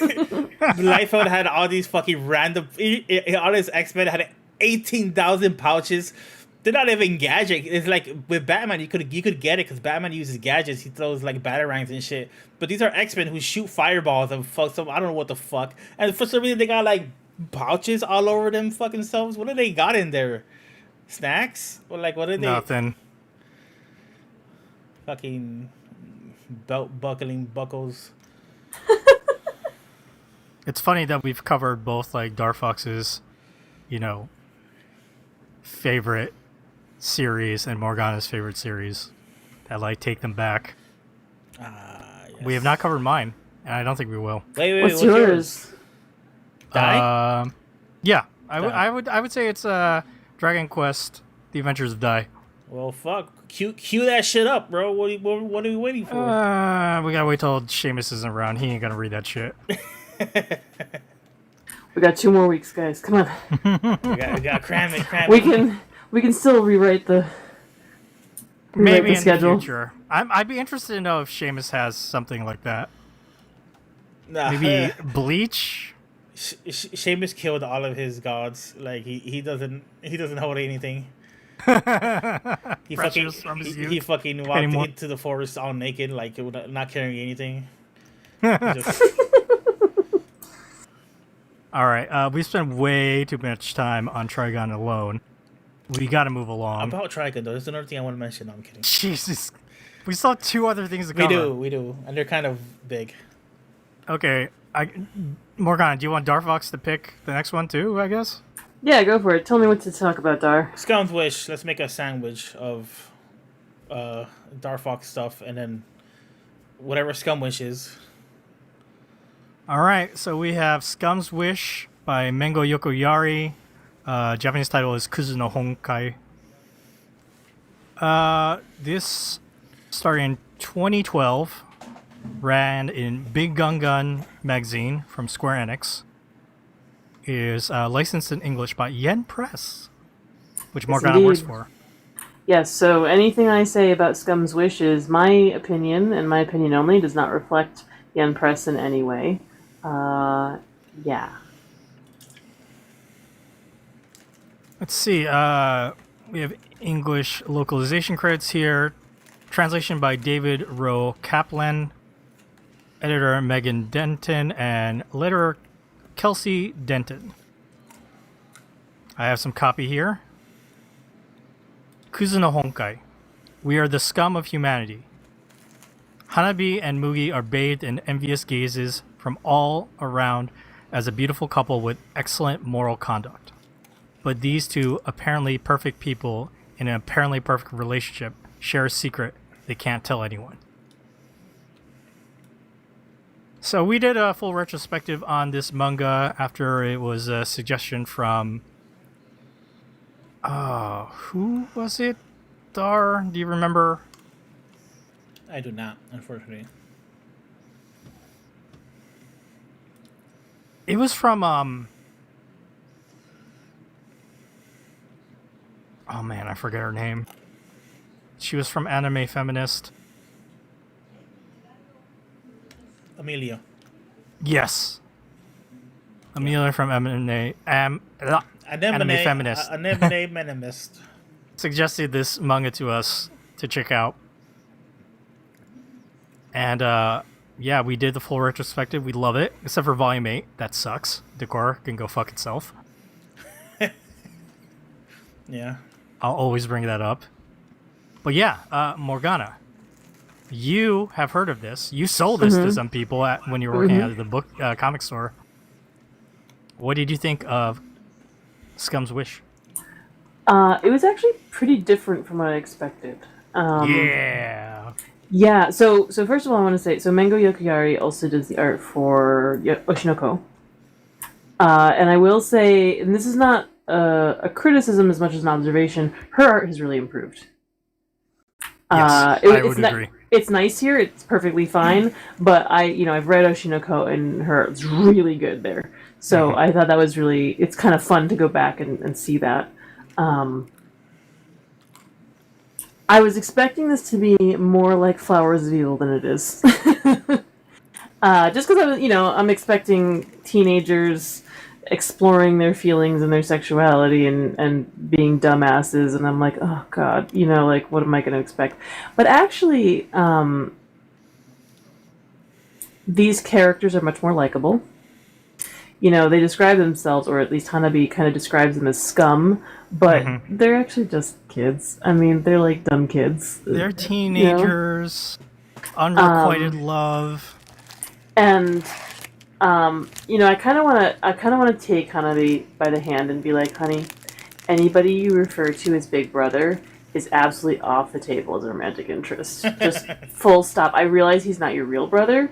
I'm just letting you know that relationship is not romantic love. Full stop. Period. Done. You're not wrong. I'm not wrong. I'm never wrong. Never been wrong. So yeah, I feel a lot more for these kids than I didn't like.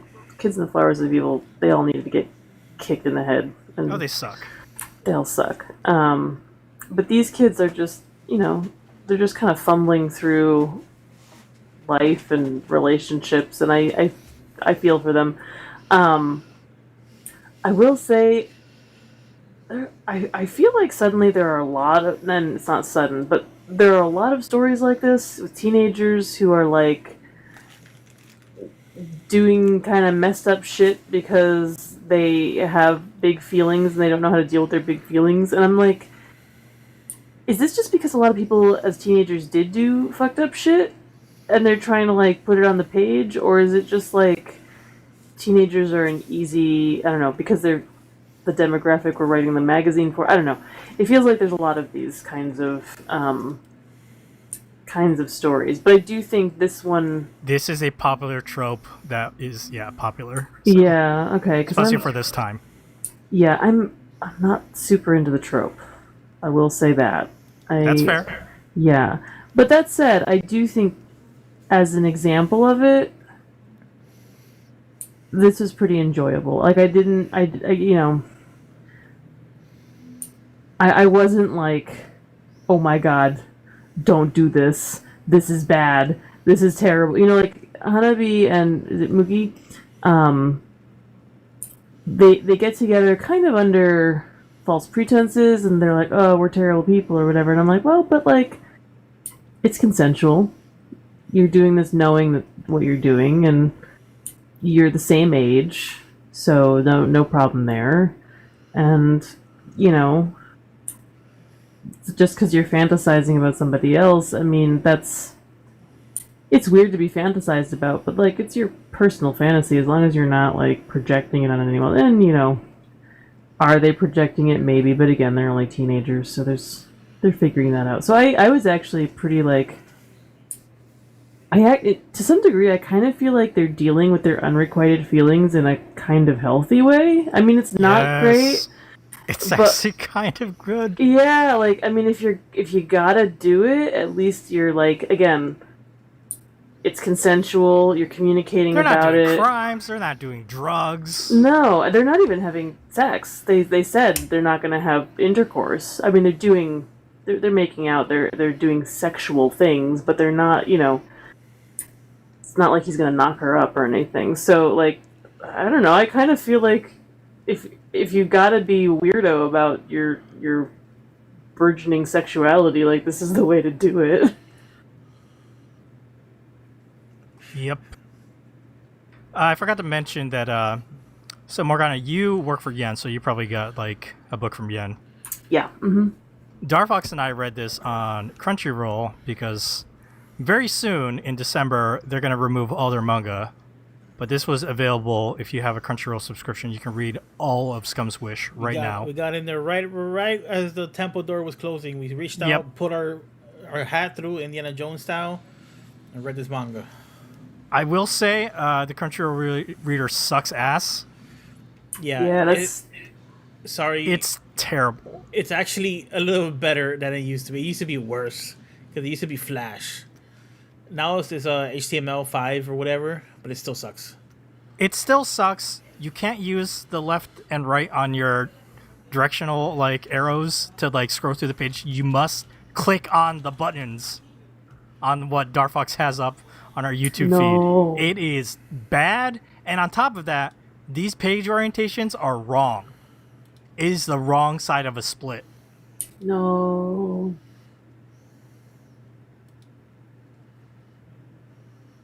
It is so bad. Actually, you know, this first chapter I think is correct. Second chapter also looks correct, but I remember reading one, I was like, this chapter is wrong, and I know it's wrong. Because the Tobidae, or the door page, the first page, should always be on the left side. And yeah, in chapter 3, it's on the right, so it's wrong. So, you know, maybe it's for the best that this is going to disappear. Bye-bye, Crunchyroll. Morgana, you read through the first volume, which is pretty much just the intro of this series. It gets into some more stuff as it goes along, pretty fast. But you got to meet the majority of the characters. Mm-hmm. Can you guess which one of these characters is my absolute favorite? Oh. I talked about this when we did our retrospective. I was like, this character is absolutely the best. I actually don't remember, but I'm gonna guess. Yeah, I can't decide. So You have Hanabi, main there's character. Hanabi and There's Mugi. Mugi. Yeah. Her boyfriend, not really boyfriend. Yeah. There's Oni-chan. There's the teacher. Oni-chan, yep, the sensei, and then there's the music teacher. Yeah, Akane. Yeah. There's Hanabi's female friend who Sanae. Yeah. Sanae, who obviously has a thing for her. Mm-hmm. And then there's Mugi's childhood friend Mocha. Most kawaii. Are there more characters I'm not thinking of? Those are the major ones. Yeah. So, yes. Is it Mocha? Mocha's pretty good. She gets real. She has a really awesome arc in this manga. I But kind of she's not my figured favorite. she had to, because she's pretty annoying otherwise. Yes. Actually, like pretty much every character gets the a kids, really yeah. good story arc in this series, which is another reason why we like it so much. But she is not my favorite. Darfox, you have a guess? You remembered? No, my guess is Mocha. Well, was Mocha. Oh, it's Sanae. Okay, yeah, that was like another guess, but I was like, I don't know. She's the best. She was fun. I was, immediately. It's the second they met up, I was like, oh, well, it's the lesbian.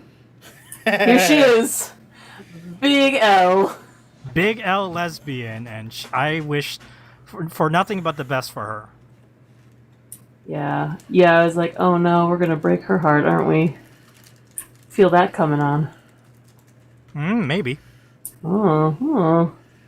Taboo. But yeah, Since also, we were worried about whether Morgana was gonna, like Scum's Wish or not. It sounds like she mostly liked it.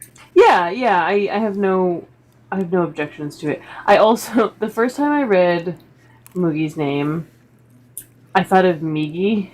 Oh, From right, Parasite. from Parasite. I'm just going to mention Parasite as when we talk about each one of these, apparently. And I was like, wait a second, is his name Lefty? What's going on here? What's happening? Or Righty, actually, isn't it? Mugi means wheat in Japanese. Oh, okay. Yeah. Yes. It's a pretty so, rare name. Yeah, I've never seen that one before. Like Hanabi, I've heard. Like most of Her these name names means are firework. right. Exactly. So I've but that one I was like, I don't think I've ever heard this name before. Well, Dar, how was it revisiting Scum's Wish? All the memories flooded back. It was interesting seeing the art because sometimes the characters really do look like Oshinoko, particularly Hanabi. But Hanabi looks a lot like, I'm not sure which character from Oshinoko, but like the way her hair is and her eyes, I was like, oh wow, I had forgotten. She looks like the bitchy actor girl from Oshinoko. Okay, yeah, The childhood actress that can cry in like 10 seconds flat. yeah. Oh yeah. So That short hair, yeah. there was just a plot reveal that I was expecting to happen earlier about one of the characters, basically kind of like the villain of the series. Yes, and it's not in this first volume. Yes, so like I was kind of missing that because I remember that being kind of crazy and funny, but also like fun and appropriate for the series. So I was kind of missing that. This first volume really is just kind of set up, but unfortunately, it didn't quite set up, quote unquote, the core conflict, the core like the core feelings, like there's some bad feelings here. Wow, like these people are gonna take out a gun and shoot each other. First one is good. It's just It's a tease, man. It's a tease. Like wait till you see what comes next. Is the kind of feeling I get rereading this, because it's only part of the component. There is an element of like villainy and like, oh, this character is kind of a pure asshole, it seems. And then later on, stuff does happen in the story. Like you said, it really does kind of have an arc. But there is that element that I'm really missing. But yeah, I like what's the girl I have on screen right now? The obnoxious girl? Mocha. Yeah, I like Mocha. She reminds me a little bit of Maki Ito, the cutest in the world. Just like With the self-aggrandizing. pigtails, yeah. Yeah, self-aggrandizing, like snooty person. It's pretty funny. I mean, in real life, I'd probably hate them, but like when they're She has a great arc. A When lot it- of characters in this series have such good arcs. yeah, when there's a character in the manga and or a wrestling gimmick, I like it. There's an anime for this manga as well, a long That- time ago, so I that- don't know if it's still available. That anime, I've seen a couple clips. That anime would be hard to watch because they animate all like the quote unquote sex scenes in like detail. So it's a very pervy anime. In the manga form, it's easy to flip through the pages and be like, okay, there's these kids getting up to like sexy stuff, whatever. You know, we were all kids once. You know what I'm saying? But when you watch it in the anime, damn, you feel like the FBI is gonna kick down your door. It's bad.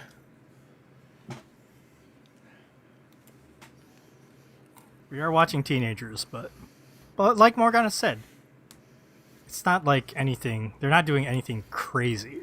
So, But I mean, it's part of what I really like of the story, and I think that was one of the things that Amelie was really, one of the things that they really liked about it was the fact that it was teenagers doing sexual stuff, which they do in real life, but it wasn't in a particularly like titillating way for the audience. It's part of the plot, right? It's part of these characters.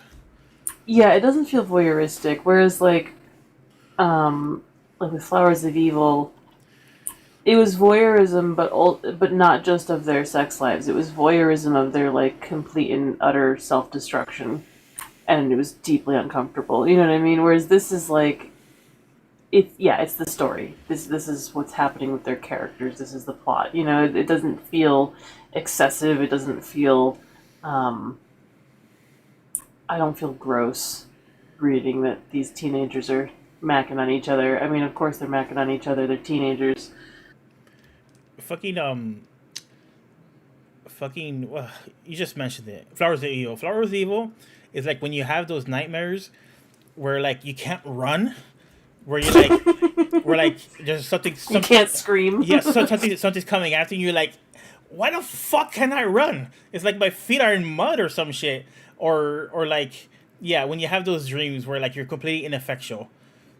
That is essentially like what Flowers of Evil is, because you're just witnessing these dreadful things, and if you could actually interact with them, you'd be like, please stop. We need to contact like child psychiatrist. We need to get you the help you need. you know, but you can't. You're just watching it happen. Yeah, it's no more Oshimi. That's my T-shirt. Just a big X mark over. Just like over Oshimi, over what's his face? Asanio. Yep, that guy. The T-shirt would be me and Dagazu standing in front of like a bunch of like deceased posters, like that X-Men Days of Future Past cover where all the dead X-Men, except it's all the mangaka that Morgana will not read. I mean, there's very few. There's like two. No, I'm kidding. Yeah, There's like two. Is there another one? I think there's literally two. I think so We far. haven't it's read two. a lot of Kengo Hanazawa with Morgana yet, but Have we read any? no. But I hope to fix that in the future very soon. Wait. Who's Kengo Hanazawa? Sorry. I am a hero. Oh, Oh. okay. He's pretty Asano Inio adjacent. Yeah, that might get a tombstone. I mean, like, if you want to put someone adjacent to that Morgana actually enjoyed, that's Rensuke Oshikiri, who did High Score Girl. yeah, I like that. Yeah, but I don't feel like Oshikiri is like depression boy, kind of like Listen, I hate life. I actually don't have a problem necessarily with sad dudes being sad. It's just there's so many of them, and so many of them, that's the only thing they do. Yeah. It's the only thing Inio Asano does. Also, there's a ton of manga heads just being like, "Oh man, And that makes it Asano worse. Inio, And I want to be Shuzo Oshimi." I want to be very clear. I think these men are talented. I think they're very skilled. I think they're great Good mangaka. artists, yeah. If you like their shit, great. I never want to read another thing by either of them ever fucking again. This is a me problem. This is not a them problem. If I met them in person, I'd be very kind to them. I think they're really cool people in general. I just don't ever want to read their manga again. It's like Seamus with shonen manga. I don't care. Dar, you and I don't really. I don't think there's something that you and I are just like, no. Individual mangas, yeah. Okay, yeah, like 20th Century Boys, I always shit on. If I met the fucking Investor Z guy, I'd probably, Yeah. I'd probably stab him in the butt like the Down the Years of Pain. I was telling my husband about that manga the other day. I had apparently never told him about it. What?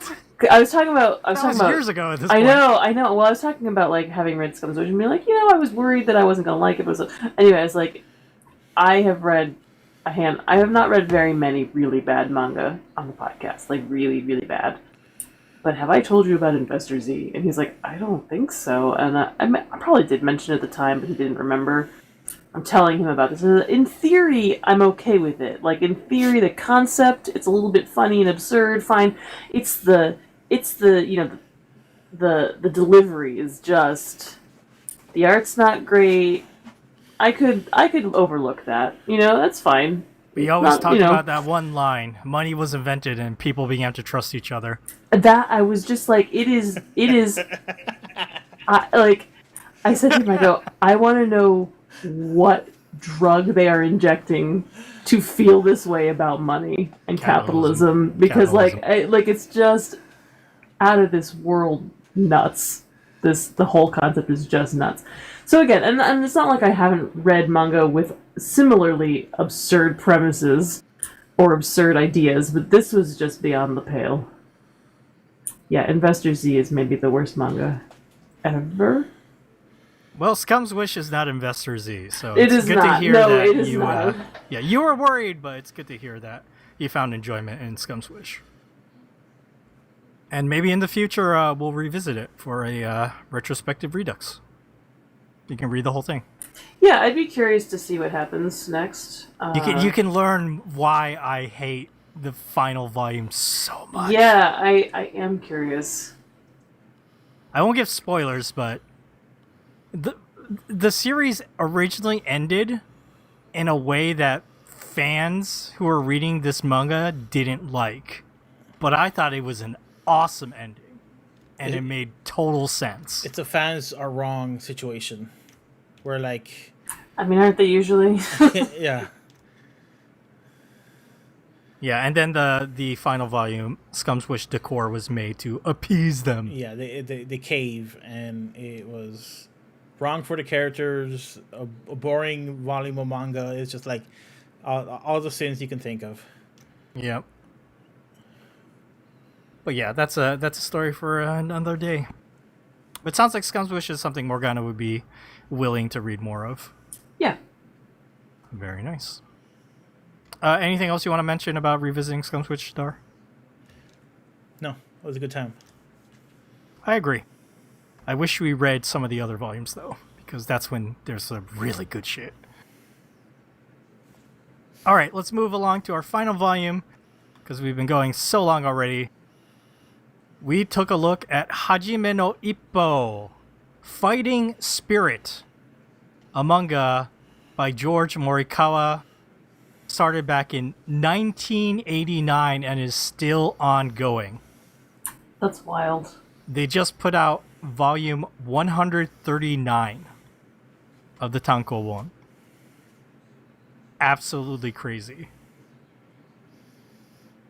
It's had multiple animes, seasons.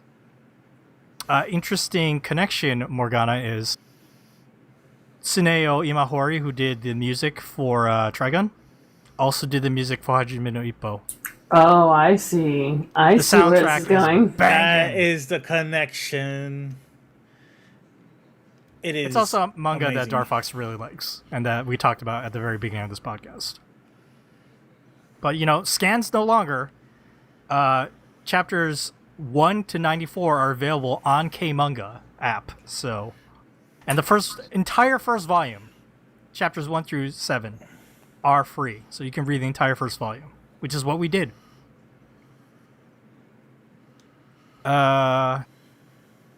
There's a lot of credits for the translation and the lettering, because I believe this was split up between different folk for the different chapters. It's a lot of chapters. But a lot of people with YKS Services, LLC Sky Japan. You think this was a rush job or something? You think that maybe they're we gotta get these chapters out as soon as possible. Let's split these chapters up to all these different companies. I think it's the same company, but they split it between different people working together. Okay. We can only comment about what we saw in the first volume, but it seems very tight. Very good localization, very good lettering. I'm actually super impressed with the lettering because there's so much sound effects that George Morikawa did, and they're done really well. They're really, really done well. They don't erase the Japanese; they just put the English in the side, but they do it so it's small enough where you can read it, but it doesn't detract from what's happening on the page. So it's done really well. Good translation too. But yeah, Morgana, you have never read Hajime no Ippo. And you have not seen the anime, which is available on Crunchyroll now too. So, Nope. I was going in totally blind. I knew it was a boxing manga. it's a boxing manga. And It is. that was kind of old. It's probably the boxing manga now. There's also everyone always talks about Tomorrow's Joe or Ashita no Joe as the most famous, manga or boxing manga, a classic manga by Chiba Tetsuya. Internationally, it's Hajime no Ippo. It like is 100%. Plus, it's been going for it's been going since 1989 and still Yeah. ongoing. It's older than I am. Yeah. Not by much, but it is older than I am. What did you think of Hajime no Ippo? Fighting Spirit. I really liked it. Yeah. Wow, Yeah. I'm glad Warren's Yeah. my heart. Listen, I reread this first volume. It's been a long time since I read it, and I was like, Ippo's design is cute. I forgot George Morikawa changes art style so much compared to like how it is currently. But like, there's delinquents with pompadours. Takamura is essentially a delinquent boxer. Fucking love him. Takamura is Yusuke if he never got hit by that car. Yep. Like he's literally Yusuke. Little And, shit. you got a little weakling character of Ippo, but he has a lot of heart and determination and guts, and it's very old school's 80s, 90s sports manga anime aesthetic, but it's drawn really well. I forgot how well this is drawn, even from Yeah. the first chapter. Yeah, and so I have this problem with sports manga where I love it conceptually and I read the first couple volumes and then I'm like, okay, I can't keep up with sports. Right, because they go on forever. Forever. And there's no way I could keep up with 130 volumes of this. But it looks so good. I just, I say the same bullshit like every week. I have a really soft spot for old manga art, and I don't just mean the style, because I do think you can kind of look at it and tell a little bit what time period it was drawn in, but also just the draftsmanship. Like unlike Trigun, I knew it was happening in every The page. action is drawn so well. It's so in this well. manga. It's so clear. There's time and space are given to actions. The punches look clean. Sometimes there's a flurry of punches, and you can see every punch. Like the scenes where Ippo is trying to get the leaves. It just looked. I don't know. There's a lot of texture, and I think I'm gonna harp on this. I do all the time. I think some of it is the traditional pen and ink. It does give it a certain amount of depth and texture. That does not mean I think there's anything wrong with digital art. There's a lot of manga that's done with digital art. It looks great. You just can't get these speed lines on these boxing gloves. Yeah, I really think it's just a different look, and it's a look that I am very fond of. I really, really love traditional pen and ink manga, and it's hard to come by these days. So seeing something like this is really gratifying. Yeah, no, I actually read this last Sunday. I had some free time. I was just kind of hanging out with my family, and I'm like, let me just read Ippo. It's here. It's easy And then to you burn through those 7 chapters. And like then no business. and then I burned through the 7 chapters, and I was like, okay, I do have like coins or tickets or whatever bullshit K-manga has. Should I read? I did not read more. I did not read more, but I'm considering it. Like, I'd read more of this. And again, I'm not going to be able to maintain that. I know this about myself, but I was really impressed by how much I enjoyed this. I was really, I thought I'd like it, but I really liked it. I was really like, and this is the first thing I read of the 3, so it's not like the other 2 were like a bummer, like coming down from this, but yeah, I kind of burned through it, and I was like, man, it's kind of on a, I don't want to say it's on a different level, but I think there's a reason George Morikawa is so well loved, and I think there's a reason Ippo is so well loved, and I think he really is an incredible artist, an incredible talent. Even from the first chapter. Yeah. Yep. Which is impressive. Yes. Yeah. The work is on the page. The work is evident. Yep. Yep. And it is, having read this, it is a sin that we do not have this available in print. It is a sin that this is the first time this has been available in English. In 2023, Crazy. we finally Yeah. have Ippo in English. 34 years after its debut. That's madness. This is awesome. And I know, to be honest, sports manga does not sell in English. It does very poorly. It doesn't. It does not do well. So I understand not wanting to take that risk, but this is good comics. This is really fucking good comics, and the world is better. The English speaking world is better for having this available to them now. Like, yeah. I believe that. Morgana, so hard. it's like Morgana had alcohol for the first time. It's like, holy shit. It's it's so. I look for this experience in manga all the time. This and truthfully, the problem is I want to read old stuff, and I've read all the old stuff that's already available, or most of it that's already available in English, or I can't get it because it's long out of print.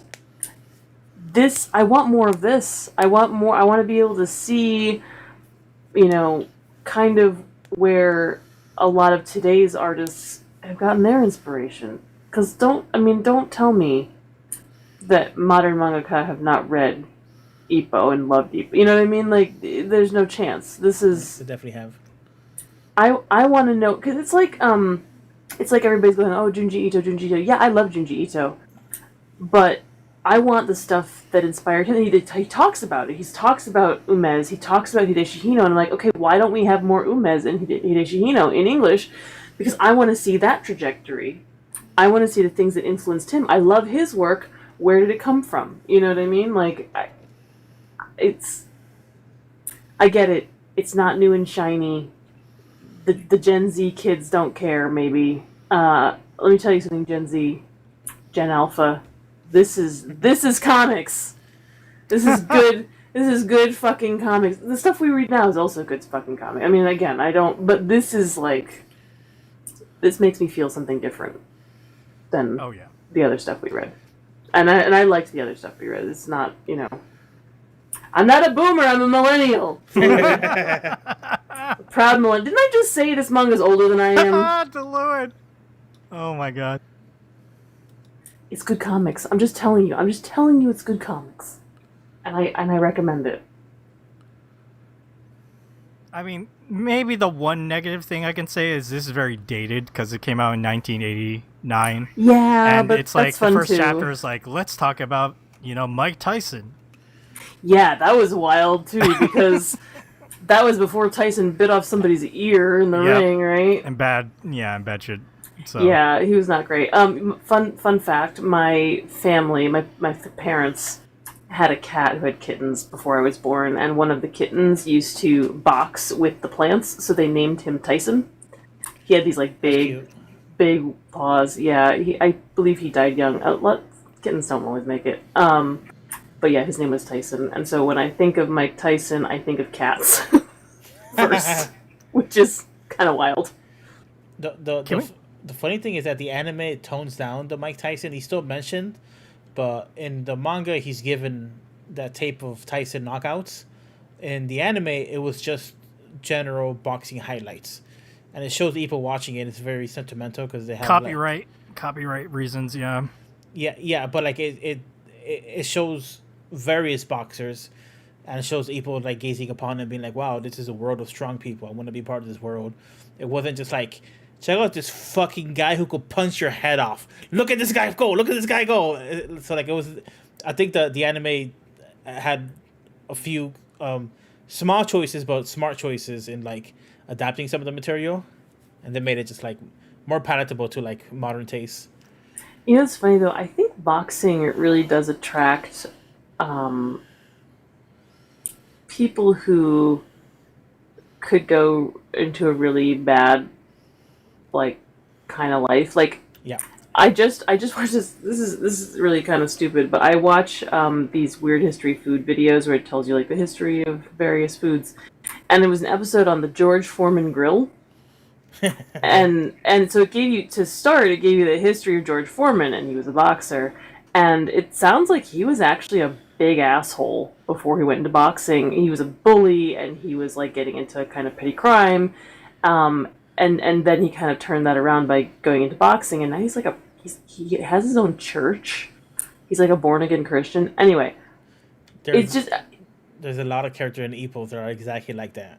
Yeah, well, it was just really interesting because I saw this video after I read Ippo, and I was like, wow, like, Mike Tyson, again, kind of is a complicated figure, but same idea where he kind of brought himself up from nothing, or brought himself up from like a very rough childhood, and kind of got into boxing. And I think, pugilism kind of allows people with maybe violent tendencies to channel them into something more productive, and better themselves for it. However, anytime I think about boxing, I'm just like, man, you gotta scramble the fuck out of your brains. Oh yeah. Oh yeah. Concussions Also, are real. was it also? I also now think of that episode of, was it City Hunter, where he like shoots the boxer through the ear into the brain. Oh yeah, first episode Yeah. of the anime. Yeah. Hell yeah. Jesus. Yeah. Crack shot. Ridiculous. Anyway, Hajime no Ippo was a surprise. Not again, I thought I'd like it, but I was surprised by how much I liked it. I want to point out the two pages I have up when we talked about like the clarity of the art. These 2 pages are almost kind of like a microcosm example, because on the right side of the page we have that panel towards the bottom where it's almost like an iconic superhero shot where Takamura is standing over Ippo. He's all scared, and you have in the foreground all the goons coming after him. Very iconic, blocking of that panel of where the people are standing and where the action is leading to, like kind of like the hero character there. And on the left side of the page, you have the sequence where Takamura does fancy footwork and dodges. He walks through the 3 delinquents and dodges all their punches, and they fall on each other kind of comically. But the way you see, I forget what the head delinquent is called. Spoiler alert: he becomes like a character. He actually like becomes Umezawa. He becomes a fan of Ippo when he finds out that he's good at boxing, and then he becomes a friend of Ippo when he kind of tries to help him out.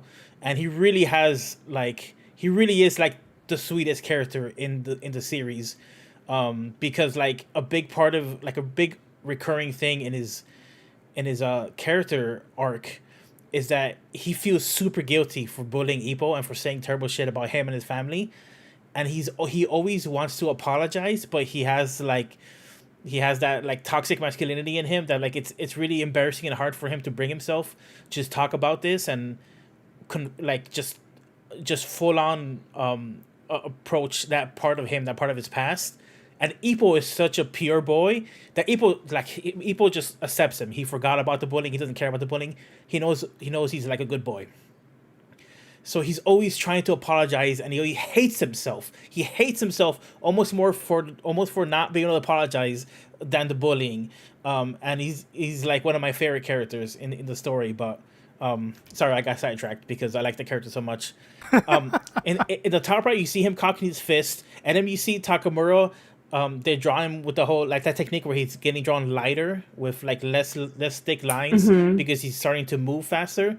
It shows him underneath his fist throw. Then they have the profile shot, the wide shot where you can see the whole body of he's now behind the guy, the first punch, and the 2 other guys are coming after him, and then it's followed by a panel where the 2 guys are past the full swing. And I didn't notice it the first time I read it, but there is like a whoosh, like squiggly line that's supposed to be Takamura that went between them.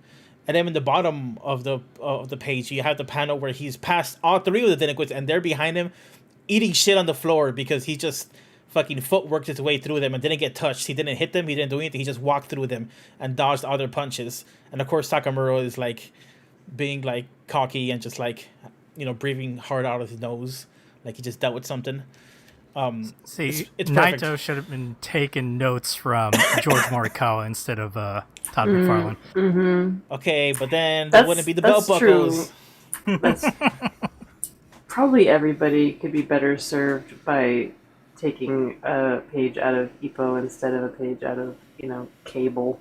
Anyway, so I will say in this first chapter, Darfox, Takamura challenges Ippo to grab 10 leaves, right? Mm-hmm. It's like the first task that he ever does with boxing, and he spends all day and night doing it. It's one of the things that you've mentioned that you hate about like that main character from like Yeah. Welcome to the Ballroom.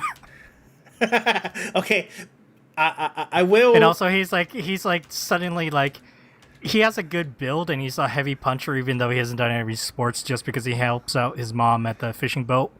Yeah, this is the blueprint, though. This is the blueprint that everybody follows. Like, Oh, so this is forgiven because this is the original. yeah, yeah. Also, okay, there's definitely a little bit of like Ippo's a special snowflake, but I appreciate that at least he gets his physique and his power from something, as opposed to just being like naturally good at it. You know what I mean? Like he does a lot of helping out around. You know, like there are reasons why he is suited to boxing. So there's a certain amount of sense there. But I also am usually like, oh look, this guy is just naturally talented. Great, you know. So one of the things that surprised me, Morgana, that like I wasn't dreading this conversation because I don't dread this podcast, but I was like a little bit bummed out when I reread Ippo because the first three volumes, or sorry, the first three or so chapters is him leading up, and I mean he fights Miyata, who's Boxing like Sasuke. yeah, the Sasuke of the series, the rival character. Yeah, he is Sasuke. Yeah. So he fights Miyata in that sparring match that he just gets pushed into because you know it's the story, they have to make it snappy and interesting. So he gets pushed into that story, and then right after that, it's just what 4 more chapters of Ippo Training montage. training, like and they really go deep. And I feel like in the anime, this stuff is accelerated a lot. Maybe that was one episode in the anime, but reading it in the chapters, it really felt like the pace slowed down completely. And at this point, you're in the boxing. He's talking about shadow boxing. He's talking about, you know, catching up to somebody's shadow, visualizing Throwing an uppercut. Yeah, like it's really going into the nitty gritty of boxing. And like it's not that the characters take a step back in the sense that like Ippo is the character, and right now Ippo, all Ippo is I want to be stronger, aka I want to be a boxer. Like they're the same thing. So like the character's still there. It's a good manga, so the character's still there. But man, it's really thick. And as I was reading it, I was kind of surprised that it was that thick. And I was like, this will not surprise me if this turns off Morgana. Like it's just a little bit too much. So I'm happy that you were able to read it. Seamus has no patience for. Yeah. Right. Yeah, I guess I'm used to a certain amount of that, and I read it pretty fast, so I don't really. And again, I read it almost a week ago now. The things I took away from it were how good it looked and how fun it was. I didn't really feel bogged down very much. I also knew that this like weirdo bromance was gonna start, so I kept waiting for that shoe to drop. This like we're rivals, but also we're biffles. Like, and Yeah, you see that, you know, it's good. It's good sports rivalry. It's not quite as sweet and positive as something like Yomish Pedal, where all the Sure. characters are just like bros. But But you kind of see it here where Miyata comes in and helps him buy new shoes. I was like, this is the shit I was waiting for. These like tough, dumbass teenagers being like, no, you gotta. I'm gonna show affection through obvious, you know, like I don't know, like it was cute. It's cute and I liked it. I also like how Takamura, like during this training stuff at the end of towards the end of this first volume, Takamura is like constantly like, now it's my turn to step in. He's always like trying to help, and then the coach Kamogawa stops him, and he's like, "Go train!" He's like, "Oh damn it!" It happens like every chapter. It's so funny. I also want to say, and this is another complaint that I have about. There's a complaint I have about some modern manga that this does not apply to. Everybody's face looks distinct in this manga. Yeah. There are a lot of manga, shonen manga certainly, with some same face problems. Like every single woman in One Piece looks exactly the same with a different wig. You know what I mean? Everybody looks distinct, and they look three-dimensional. Like, looking at these pages that Dar has up right now, like, these are, like, the shading, the detail, like Ippo's arms are like that is a 3-dimensional arm, and that like I did it panel where he's like holding all those, like his other arm is up on his hand is up on his head. You can see like the muscles in his like elbow, and it's just like I don't know. There's Morikawa knows what he's doing. He's a real artist. You really, yeah. I think that work, that ability, is necessary for this kind of manga, because a different kind of manga, you could dress people up in costumes, and this one guy is really identifiable because he has a big nail coming out of his right shoulder. In this manga, the majority of this manga is going to be in a boxing ring with 2 naked guys with boxing gloves, and you could identify them instantly by their build. And it's not like it's a One Piece build where somebody is a skinny twig, another one is a round ball. No, these all look like human beings, but they have different builds. One is lankier, one is taller, one has longer arms, one has longer reach, and then their faces. And their hair is a big part of it too, but like their faces, like the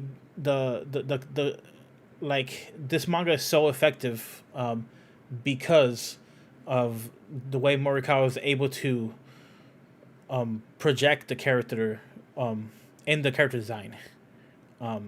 He cannot rely on costumes. He cannot rely purely on hairstyles because of the nature of being a boxing manga. So these skills that he has that you pointed out, like they made the manga, where else it would have broken if he didn't have them. Yeah. Yeah, definitely. Yeah, I'm glad you brought that up because like it cannot be like understated how good those bits are. I sent you both a link to one of the newest chapters. I'm talking chapter 1437. God damn, Christ. homie. But I want you to kind of just look at that. And Dar, it's up to you if you want to bring this up or not. Yo, is that Mashiba? Yes. Yo, what? Yeah, but I don't know if, like, you can, Morgana, I want you to look at the evolution of, like, George Morikawa's art style. This is like, wow. I mean, it's still great. It still looks great. It's so different. It's like Yep. blockier. It's blockier and sharper. Well, lankier with the characters, obviously. I will admit I don't like it as much as the older art. I still think it looks really great. I mean, I'm not. It's definitely impressive. And again, the movement is incredible. But I'm an old sap who wants. give that 80s manga art to Morgana. Yeah, please. I I mean, this looks great too, though. I have to imagine it's one of those things where he just had to adapt the art style and also the way he probably works with assistants. The assistants have to draw a certain way. I think it is an unfortunate situation where maybe a little bit of his uniqueness is shaved. The unique corners is shaved off until you have a little bit of a more process style that you could push out easier. Because this guy, excuse me for being rude, is old. How old is George Morikawa? That guy's getting up there. I think he's in his 60s at this point. That guy's old. Or he's Yeah. pushing 60 for sure. Yeah, he would have to be. I mean, like, if he was in his 20s in 89. Someone could die in your 60s. Please, I know. I shouldn't say that because it's very. Please. It's very he was born macabre. in 1966. Okay, so he's 57 then. Yeah, he's My- close to 60. My mom was born in 65, and she's turning 58 in a couple weeks, so. Can I tell you both a interesting fact about Hajime no Ippo at the beginning? Yes, please. I'm pretty sure this is confirmed, so I'm pretty sure this is correct. Because George Morikawa talked about this on Twitter. His Twitter, man. I'll mention something else in a second, but... I know what you're going to mention. So, George Morikawa, I'm pretty sure he mentioned this because one of the first people that helped him draw Hajime no Ippo at the beginning, when he didn't have any assistance and he just needed help, was Kentaro Miura, the creator of Berserk. Oh. George Morikawa was very, very torn up after the death of Kentaro Miura. And I didn't know this connection, but he wrote this entire story on Twitter talking about how he was doing a manga project. I'm pretty sure it was Ippo. And he had a deadline. At the time, Kentaro Miura was just a college student. And he just came and helped him and was talking to him about, I have this idea for this swordsman with a giant sword, which became Berserk. There's royalty in these lines. Manga royalty.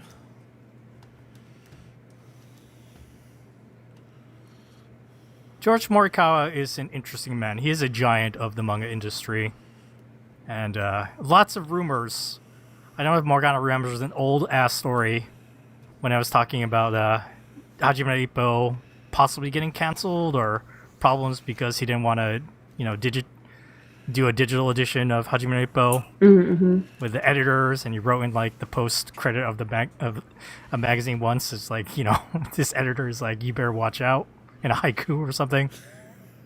This man, he kind of can't stop himself from like putting his foot in his mouth a little. Last month he was he almost got canceled on Twitter. Yeah, he created a shitstorm for himself. Yeah, it's pretty bad. I'll tell the story real quick, but he put out a tweet because he got a email, I think, a message from like a fan of Hajime Ippo from a foreign country, so outside of Japan, who had a bunch of like memorabilia of Ippo stuff, but in the center was a illustration. He didn't do it. It was by someone on the anime staff that did it. It was signed. It was a signed. Yeah, it was signed. So it's like he didn't out the animator, but he finished that tweet by saying, "If you're in the business, you should follow the rules." And that turned into a whole thing where people were like, "Are you saying anime staff aren't allowed to make like a secondary like product based on like what they've already worked on?" And it became this entire thing. People Which was not his original message. So yeah, that blew up and became a whole thing. Well, it's an interesting standard because, like, think of just fan culture in America and how much commissions people have for fan work and stuff like that, and they charge for part of what Morikawa was disappointed at is that the fan party paid money for that. And this was a work from over 10 years ago, and so he was kind of saying like, if this is from 10 years ago, there's a chance this guy has been doing it for like a decade.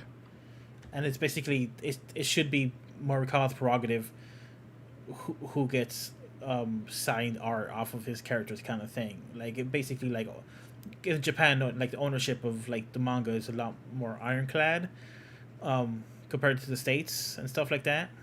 Yeah, but like in Japan, there's like doujinshi and stuff, so a lot of people were chiming in about like, well, what does it mean for doujinshi and stuff like that. Yeah, my approach, and I don't know if this is, I don't know if this is right, morally correct entirely, but like when you buy fan art or when you buy artwork from somebody that's not their original creation, or you do a commission, right? You ask for a commission of a character. My kind of way of thinking about it is less that you're paying for the IP than you're paying for the labor, the physical labor of the artist to make the thing. Obviously, I don't condone wholesale, like, taking other people's characters and making it, but like you said, like, doujinshi is kind of a gray area too, right? Like, I'm not necessarily opposed to doujinshi.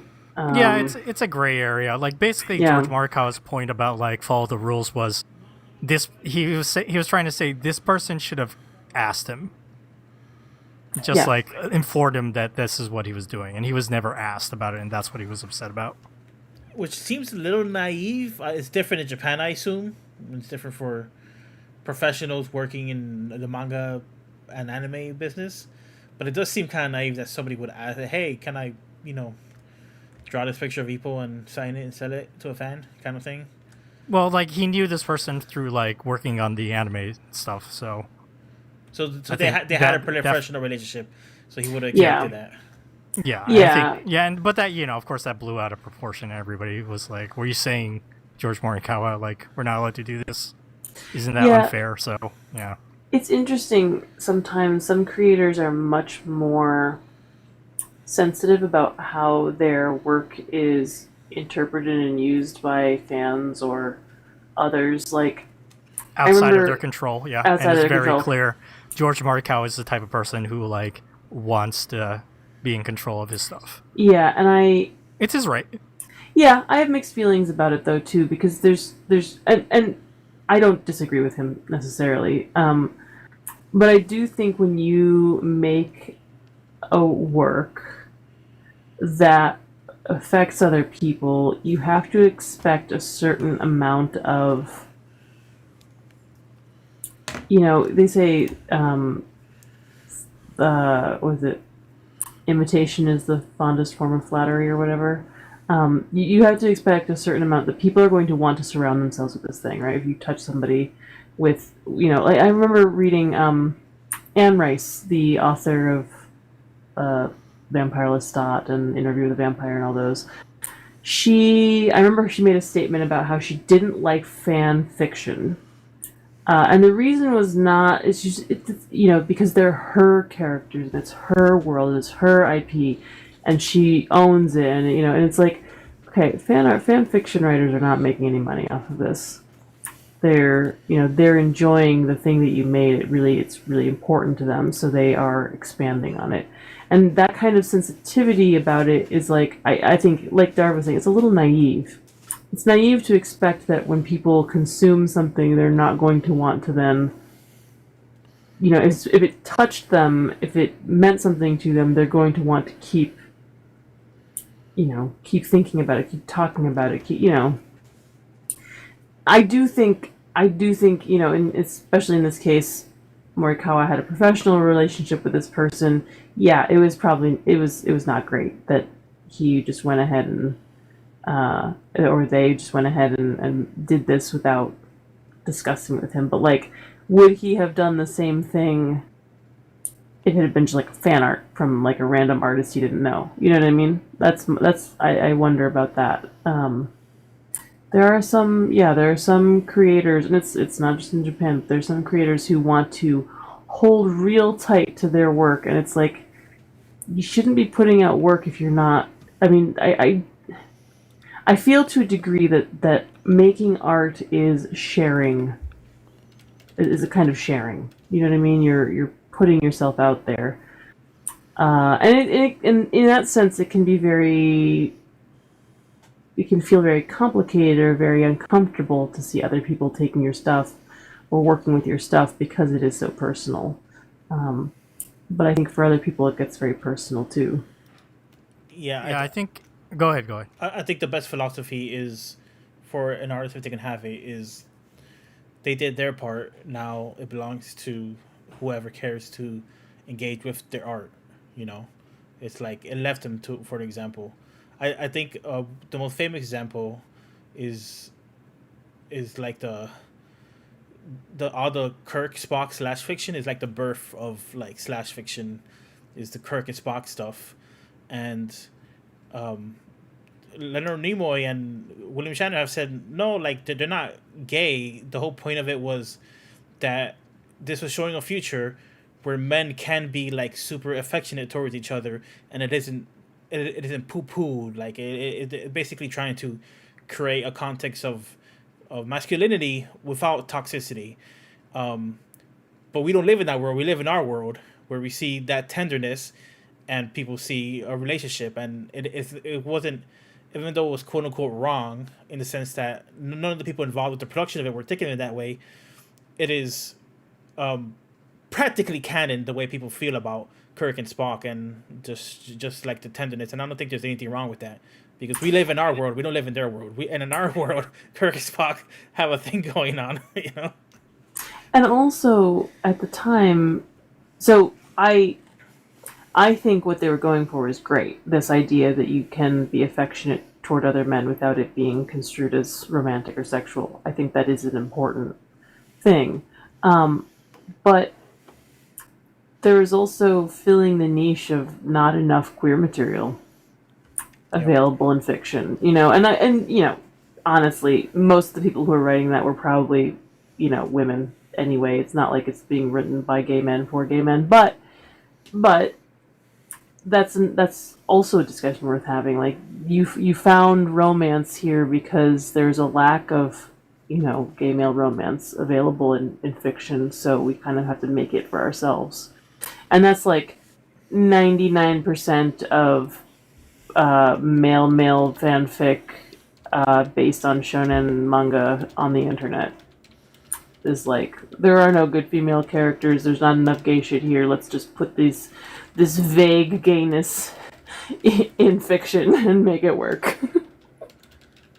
One thing I was going to mention was I feel like with Japanese society, when they look at like secondary like works, especially when they're consumer products like doujinshi, like kind of the end all be all is like the creators themselves. So if George Morikawa is putting out there that he doesn't want those happening, then pretty much, the people making those should respect his opinion. Yes. And what he wants.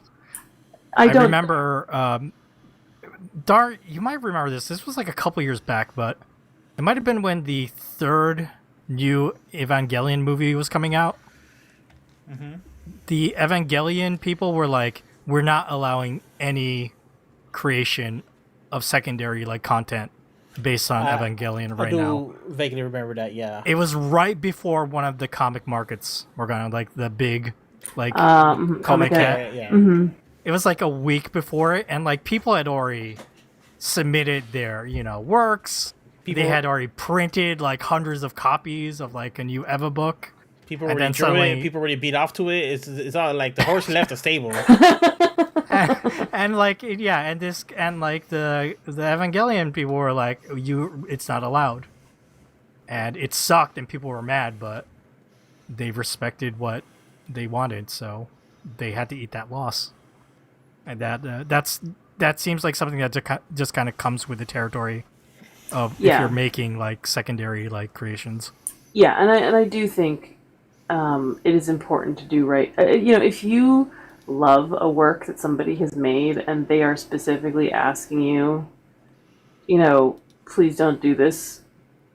You should respect that. You should respect that. That's why we don't read scans anymore. There's a whole. If the people who are making the thing are asking you nicely, please don't do the thing or do this thing instead, like, just if you care, then maybe that's the way to go. Otherwise, you're a fake fan. Moving away from this and getting back to the manga itself, I want to say that the version up on K-Manga, this digital edition, is some of the cleanest fucking digital manga I've ever seen in my life. It looks so tight. There's no mistakes in like the page spreads. Everything is lined up perfectly. George Morikawa was breathing down their necks the whole time, being like, "You better make this good." It's one of the reasons he refused to do digital until they could prove to him that they could like make sure that the quality was up to his, what he wanted. And we've read some digital manga on this podcast that looks like just downright bad, but this is some clean looking shit. Every line, every like ink draw, every speed line, so clear.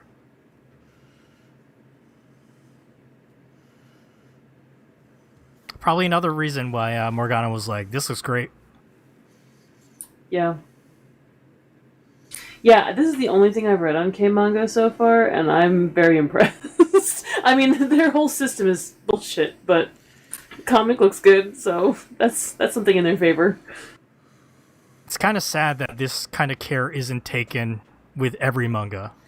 This should be the standard for every manga, and it just wasn't the case because a lot of especially in the early days of like making digital versions of manga, they were handed off to like a third party to do, and some of them did not do a great job. Yeah, and I will say, I think a big problem we have now as an industry is that we're publishing too many manga. So there's deadlines and you kind of have to turn around a product as, there's a demand. So I feel like we live in a very rich time. There's so much manga. There's too much manga to read. There's so much. But at that kind of comes a certain cost too. Like, A, you can never read it all. And B, is it all going to be as high quality as it could and should be? Or is it going to be, we got to get this turned around to get out as fast as possible, because if we don't get this chapter out, fans will go read the scan instead of reading the official English edition. You know what I mean? So, yeah, it's, we live in complicated and turbulent times. Well, we can always tell people to go read Hajime no Ippo, Fighting Spirit. Only if they live in U.S. Sorry, guys. I'm sorry. Sorry, Like, Vicky Chris. Dalton can't read this. Chris from Canada can't read this. Tyler, can't read this. I understand their anger. Yes, you're missing out on a classic, which is a shame. But yeah, we've talked a lot. Morgana, anything else you want to mention about Hajime no Ippo? It's rad.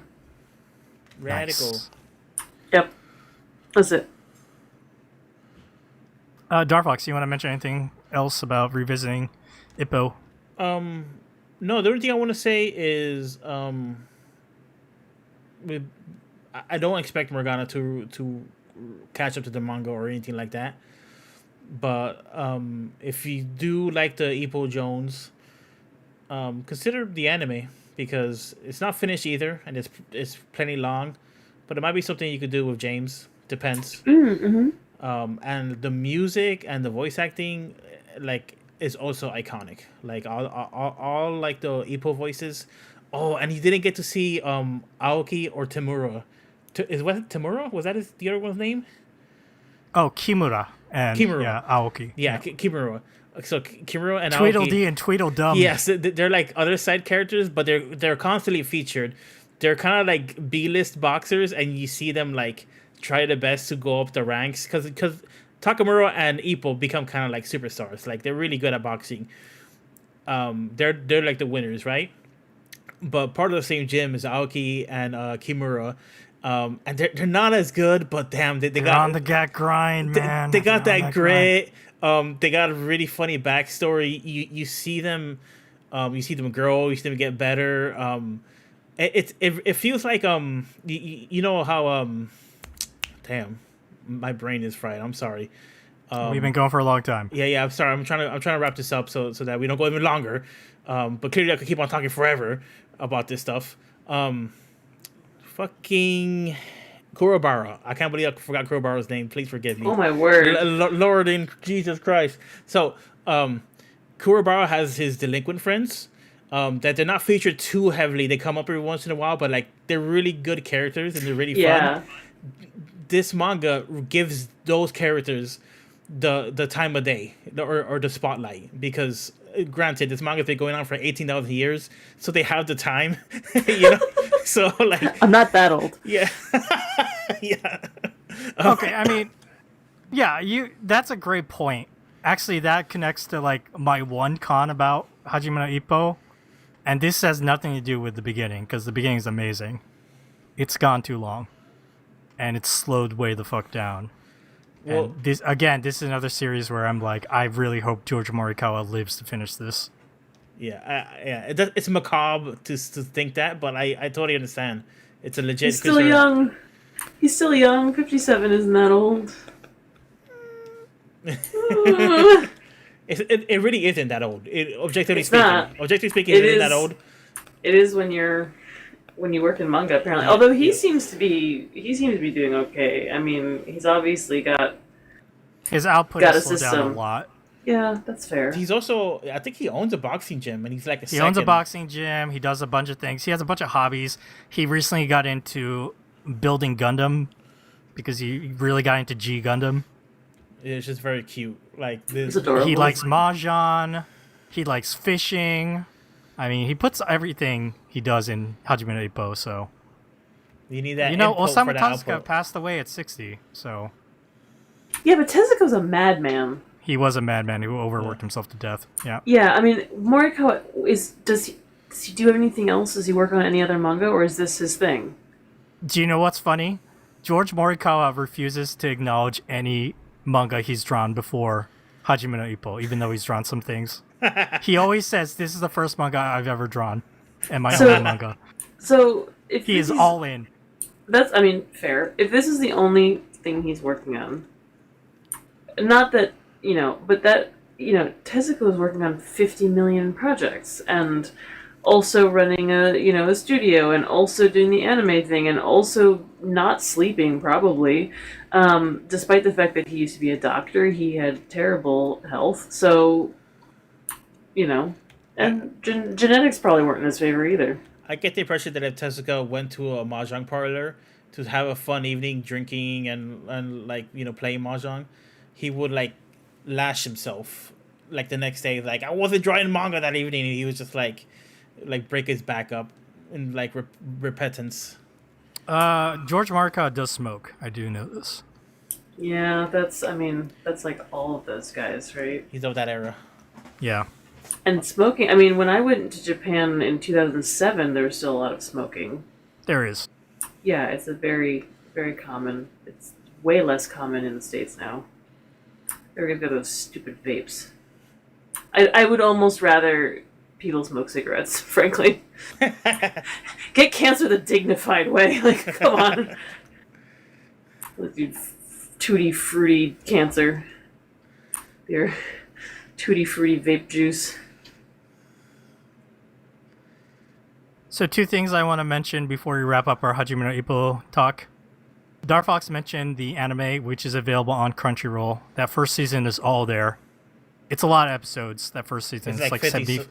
or No, it's 70? 75. Yeah, Yeah, it's a lot, so it's yeah. a lot, but it covers like the first arc of Ippo to completion. So it is very worth it. It's a journey. Yeah, it's a journey, and it's Plus, kind of you an get ending. Suneo Umahori's awesome music. Oh my god! The soundtrack to that anime is fantastic. It might be better than Trigun in some tracks.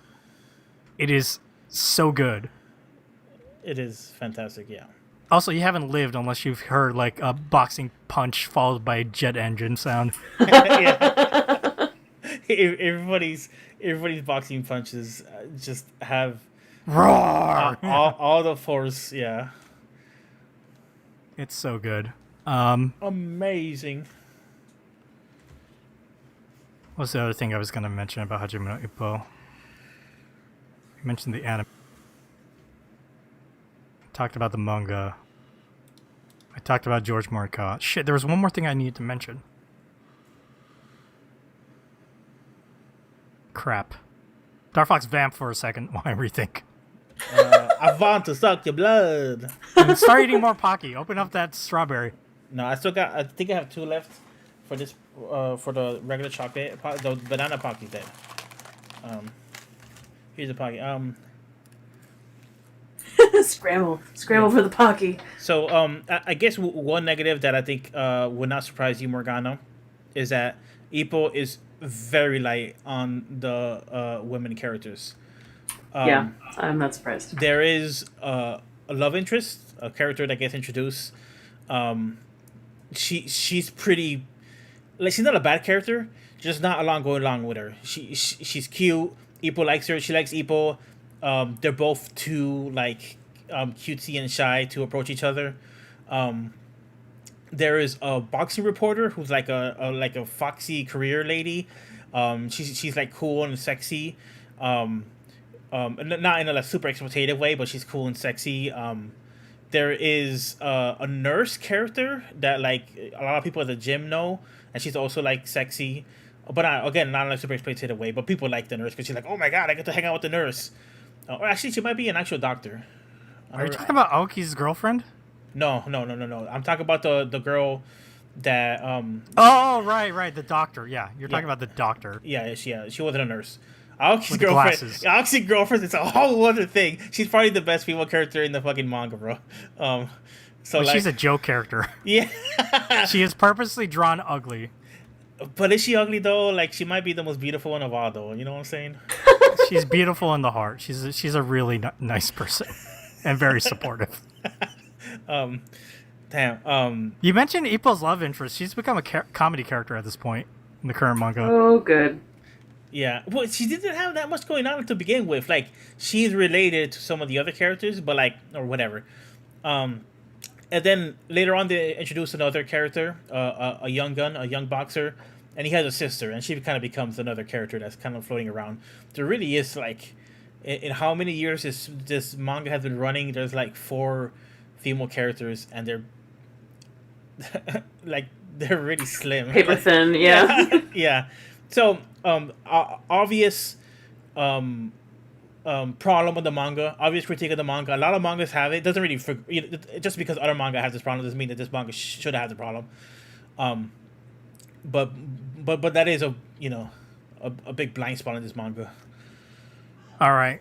I'm not going to remember what the second thing was, so it's okay. We've been going long enough. We should end.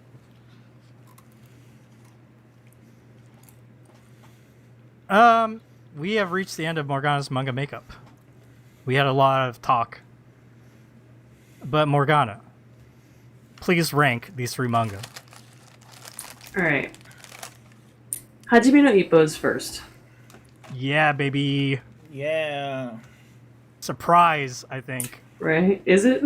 I was thinking Trigun, honestly, but I think Trigun's gonna be second. And I wanna emphasize Scum's Wish is not last because it's bad. I think it's more last. anniversary impress everybody. Yeah, no, but also it's not bad. It's just, and I mentioned before, this trope of teenagers being bad at life is kind of wearing thin for me. So it's not my favorite kind of story at this point. That said, I think it's very well done. I think the art's really nice. I think a lot of things, but Trigun kind of wins out for me for being very nostalgic, very stylish. And also, if you put it last, you'd make me cry. Yeah. She didn't want that. I would rather risk my job than make Dark Fox cry. Thank you. No, I'm not concerned. Like I said, Scum's Wish is also good. It's just something's got to go last, man. I think the interesting thing here is, even though you put Scum Switch last, that is probably the manga that we'll probably end up reading maybe in the future on this podcast. Yeah, that makes sense. I mean, it's easier to read. Trigun I enjoyed, but I'm not like dying to read more of it. It's a bit, like I said, I'm gonna go cross-eyed if I try to read it. Hajime no Ippo is too long. It's way too long. I may read more Ippo, but I'm not going to read 130 volumes. I will be lucky if I read 3 volumes of any sports manga, frankly. Mm-hmm. Next Morgana's manga makeup is going to be Yoan Wish Pedal. That was almost on the docket this week. Another Yen Press. Yeah, but I put in Scum's Wish instead. All right, Dar. We have come to the end of this episode. Please finish your Pocky. Swig your Sprite. It's done. Sprite's empty. So empty. No, I'm kidding.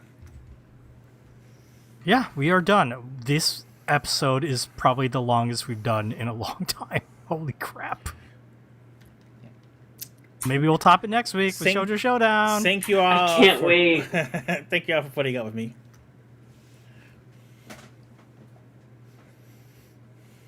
All right, let's end the episode. Thank you to Darfox and Morgana for joining me this week. If you enjoyed Manga Machinations, make sure to subscribe to us, review us, rate us on Apple Podcasts, Google Podcasts, wherever else you can find us. Reminder that next week we are doing a Shoujo Showdown. We will be looking at Kimi ni Todoke, From Me to You. Also, Ceres, Celestial Legend. And Deborah Is My Rival. Stay tuned for that. If you want to support Manga Machinations, buy us a coffee. head over to ko-fi.com/mangamac. Any contribution there helps. Thank you so much. Our website is mangamachinations.com. Our Tumblr is mangamachinations.tumblr.com.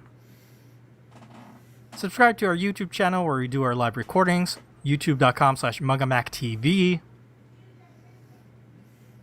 Join our Discord server, discord.me/mangamac.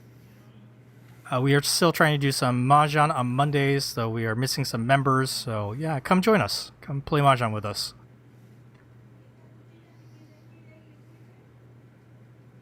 Our email is mangamachinations@gmail.com.